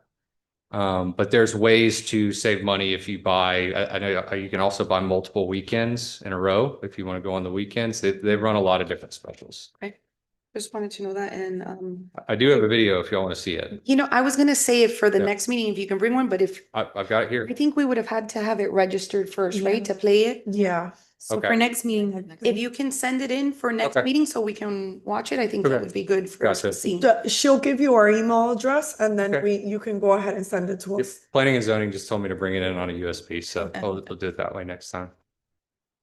So you'll be flying in for the next, because you said you're from Texas? I'm from Texas. I was here two weeks ago for the Orange Bowl. Okay. And one of my best childhood friends, the best man in my wedding, lives in West Palm, actually. So I come out here a few times a year anyway, but I will be out here quite a bit going forward if we're approved. Thank you. Thank you. We had a motion from, oh, any other comment? Oh, sorry. Did you No, I just just- motion? She's second. Second, yes. So we had a motion from Councilman Perez and a second from Council Vice President De La Vega. Just 1 minute pause. Did I get your address for the record? 3890 West 18th, Westland Promenade. That's the Southeast. property, okay. And you're Preston Moore? Yes, sir. Yes, sir. Okay, please call the roll. Thank you. Mr. Zogby, Yes. Mr. Marrero, Yes. Ms. G. Perez, Yes. Ms. De La Vega, Yes. Ms. M. Perez. Yes. Motion carries. The item is approved. Second reading and public hearing is scheduled for January 27th, 2026. See you then, Mr. Thank you Moore. all. Have a good You have a night. good Thank you. Good night. Item N for the record. First reading of proposed ordinance granting a special use permit to allow the expansion of the neighborhood business district overlay in relation to a proposed mixed-use development, including 71 residential units pursuant to Hialeah Code of Ordinances, section 98-161, granting a variance permit to allow 59 multifamily units, 83%, with an area less than 700 square feet, or 700 square feet is the minimum required, and only 25% of residential units may have an area of 500 square feet. Allow a front setback of 5.66 feet, where 10 feet built to line are required for the balconies fronting East Fourth Avenue. Allow side setbacks of 1 foot, where 10 feet built to line are required for all balconies facing East Second Street and East Third Street. Allow 19.16% pervious area, where 30% pervious area is the minimum required. And allow partial waiver of minimum landscape requirements through landscape mitigation as per section 98-2235. All in contrast to Hialeah Code of Ordinances, sections 98-1630.2, 98-1630.3, subsection E1. And in contrast to Hialeah Landscape Manual dated December 13, 2022, section E, entitled Tree and Lawn Requirements by Zoning Classification. Properties located at 250 East Fourth Avenue and folio number 04311800061820. Hialeah Zone CR, Commercial Residential District, and legally described in Exhibit A. Repealing all ordinances or parts of ordinances in conflict herewith, providing penalties for violation hereof, providing for a severability clause, and providing for an effective date. Mr. Riley, pleasure to have you here tonight. Thank you, sir. This is on first reading, not open to public discussion, but if you want to be ready, go ahead and name and address for the record, Mr. Yes, sir. Bill Riley with offices located at 16343 Southwest 256th Street. Here on behalf of the applicant. And before I continue, I just wanted to say congratulations on the appointment on everybody's election. Sorry to Sir. interrupt you. I think you're in the same situation where you registered last year, but you haven't done the annual renewal. Yes, ma'am. But I do appear on the agenda. I'm sorry? I do appear on the Yeah, he agenda. does. Well, that's what I was. Stop confusing us with No, no. facts. I was confirming with staff Yes, that you ma'am. haven't in fact renewed. I did get caught on the January renewal. So I will renew annually. I'll come by tomorrow and pay the fee. Short, but it's not in person. It would be through Tyler. So you received an email telling you the link, providing Okay. the link to renew. Okay, great. Thank you. Can we allow him to go on tonight? Well, I Like, mean, on that? you allowed Mr. Vasquez. Well, Mr. Vasquez was on second reading. This item's on first reading. So I'm registered for the item. It's So the what- same thing that He- the city attorney mentioned. He registered when it was before P and Z last year. It's just that now it's on first reading and he hasn't renewed. So I'll, Yeah. By all means, your will. Is it okay with everybody then? That we let Mr., yeah? yes, ma'am. So all lobbyists have to register as general for the calendar year, and then they have to register per item. So I registered for this item. Through the chair, Mr. O'Reilly, will you come tomorrow? Make Yes, sure ma'am. you're Yes, registered. yes, Thank ma'am. you. I will. Thank you. Any? Yes, absolutely. You have any questions for him? No? Or got anybody have any questions for him? Mr. Bill Riley. I have a PowerPoint presentation prepared, but I know that Does is very, anybody want you had a this? very long agenda. So the will of the board. Yeah, but you're the last one. We can spend all the time in the Oh, world with you. maybe best for last or maybe worst. We don't know. I thought you were hungry. The funeral home. Yes, sir. It's going bye-bye. Hopefully. Yeah. Hopefully, yes, sir. The San Jose Yeah, that sounds Yes. right. in front of Essex. Okay. Yes, sir. It's got to be better than what's there now. So, right now we have about a little bit over an acre in property. It's 2 parcels that comprise the entire subject property. One parcel is completely occupied by the funeral home. The second parcel is the service parking lot that services the funeral home. The property is 100% paved from lot line to lot line. It extends the entire length of the block. And right now it serves as a transition zone. So across the streets, the new Shoma Plazas, which is an 8-story building that went up. And actually, oh, there's a PowerPoint. I do have a rendition of the area. If we go to the next slide, I'll try to make it a little bit quicker. But that's the existing conditions, as you all know. It's approaching its 75th anniversary. It's an old building, and we're looking to repurpose it for a new project. Next slide. This is the as-built survey, just what I mentioned before. One parcel is a service parking lot, one parcel is the building, and it extends from block face to block face. Next slide, please. These are the views of the existing neighborhood. It shows you the 80-foot right-of-way that we abut, and it shows the commercial units on the south and the north of us, which is Navarro on the north of us, and then commercial also on the south. Next slide, please. This is from one of the side streets, and it shows the new Shoma Towers. And behind us, on the slide right before, it shows that to the west of us, which is our rear, we abut a townhouse community. And right adjacent to that townhouse community is a 3-story multifamily community. So we go from 8 stories across the street to the townhouse community. So when we're looking at redesigning this property for a new project, we worked very diligently with your staff. And we worked more on this project than any other ones I've been involved in, actually, because we went through many different renditions. I want to make sure it was a transition from the higher density and the higher height to the lower density. So it's almost like the wedding cake, the traditional wedding cake. We're proposing the 8 stories from the Shoma home down to a 4-story building, down to 2- and 3-story buildings. Next slide, please. This just shows the site plan. And what we did was we wanted to make sure that there's no curb cuts along the main thoroughfare, that the entire frontage of the building is activated to promote pedestrian walkways, promote activity, and make it more aesthetic. So all ingress and egress is restricted to the 2 side streets. The front street will have, on the ground level, it'll have office. It'll have our gymnasium, our leasing office, and a formal entryway and an elevator area. Next slide, please. So all the parking is going to be naturally ventilated. One advantage to that is to make sure that you eliminate any type of noise generated from mechanical ventilation. If you ever go into one of the enclosed parking garages that have, I don't know if you've been to IKEA lately, but if you go to IKEA, you'll see they look like jet turbines that are plastered on the ceiling. We want to avoid that because we do abut a residential area. So one of the things that we wanted to highlight is that this is a naturally ventilated garage, but it's going to be screened by landscaping. And also it's only limited to the side streets. Next slide, please. We're going to have double loaded corridors for the 71 units that we're proposing, which makes it a much more efficient type of building. The next slide. This is a breakdown of the units.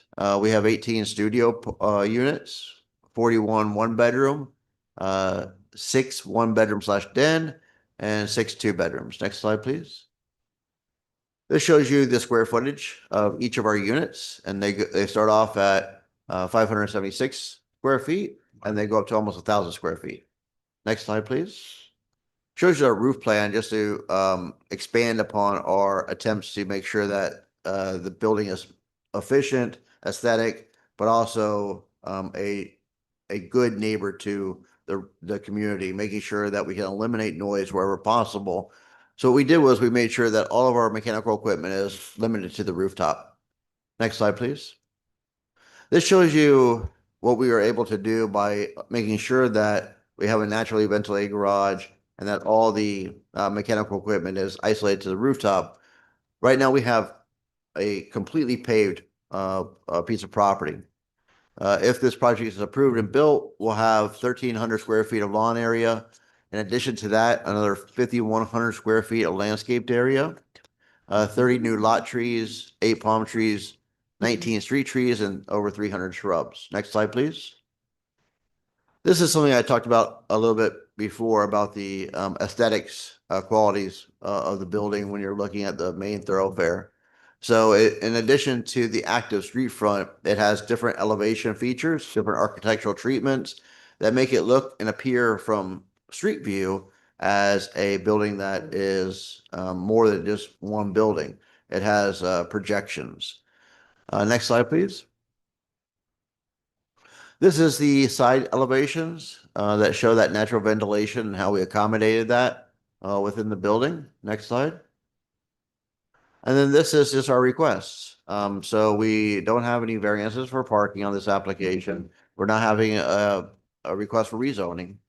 This is a application that's been diligently reviewed by your professional staff, has gone through many reiterations, planning. We think we've come up with a really, really good and project that we're proud of. And we went to the Planning and Zoning Board and they recommended approval unanimously. And with that, I'll conclude my presentation and be happy to answer any questions you may have. One of the variances for a pervious area, but right now it has no pervious area. Yes, sir. Okay. Yes, sir. So Thank you. we're making So it it's better. better. Yes, sir. Pleasure of the council. No Motion. questions? Motion from Councilwoman Jaylene Perez. Second. Second from Councilman Willie Marrero. William? Mr. Zogby, Yes. Mr. Marrero, Yes. Ms. G. Perez. Yes. Ms. De La Vega. I have one more question. Yes, ma'am. This is a big project. Yes, ma'am. Yeah. And it's really big. So I just want to, kind of caught me by surprise. How many, we have a total of 71 units, right? Yes, ma'am. How many parking spots do we have? It is on. I know we have, several units under 700 square feet, which I'm going to assume, is that a one bedroom? Top of your head? Oh, Studio. thank you, Claudia. She beat me to it. We have 85 parking spaces on Okay. site. Can you give me the breakdown of, size of the units? Yes, ma'am. Bedrooms? Yes, ma'am. Let's, I have this on. Can you just go back to the slide, Gabby? Yeah, if you want to go back to the slide, it is the fifth one from the end, if that's helpful. But the studios start from 583 square feet to 597 square feet. The one bedrooms start from 576 square feet and go up to 888 square feet. The one bedroom and den, which we only have 6 of those, is 930 square feet. And the 2 bedroom is 980 square feet. Yeah, we keep on. I think there was a one that had the breakdown of how many one bedrooms, how many. Oh yeah, that's the slide right before that. Okay, right there. Yes, ma'am. So one bedrooms, usually you're talking about possibly one car. Unless it's a husband and wife. I have 2 cars. Right. And 2 bedrooms, 6. Okay. Parking's good. Thank you, Tom. And just, you know, I just want to make sure as we go up, at least for me, as I go approving projects, Yes, ma'am. because one of the biggest complaints that my office gets is right, parking and people parking on sidewalks, and it just causes a disturbance to neighbors. And this is a massive project, right? But it looks like we'll be okay with parking. The parking is all on the bottom floor, right? So it's all on the bottom floor. Except I saw something like behind glass. Yeah, I want That- to make sure one thing. It's all, yeah, all the parking's on the ground level. I just wanted to make sure. We're looking at the plan, but all the parking's on the ground level. And we had and staff had the same concern that you have too, and we recognize that. Which is one of the reasons that we wanted to make sure there was no curb cuts on the main thoroughfare, because if you have the curb cuts, and you always have the potential for vehicular conflicts, but also just people slowing down to make the turn just causes traffic delays that are unavoidable. So it provides us more on-site queuing, but also on side streets, you're also able to have that, I guess, that additional queuing off-site is the Thank best word. Yes. Thank you. Ms. M. Perez? Yeah. Motion carries. The item is approved. Second reading and public hearing is scheduled for January 27th, 2026. Thank you all very much. Have a good night, Bill. You too. Thank you. Unless anyone has any further discussions, this meeting is adjourned.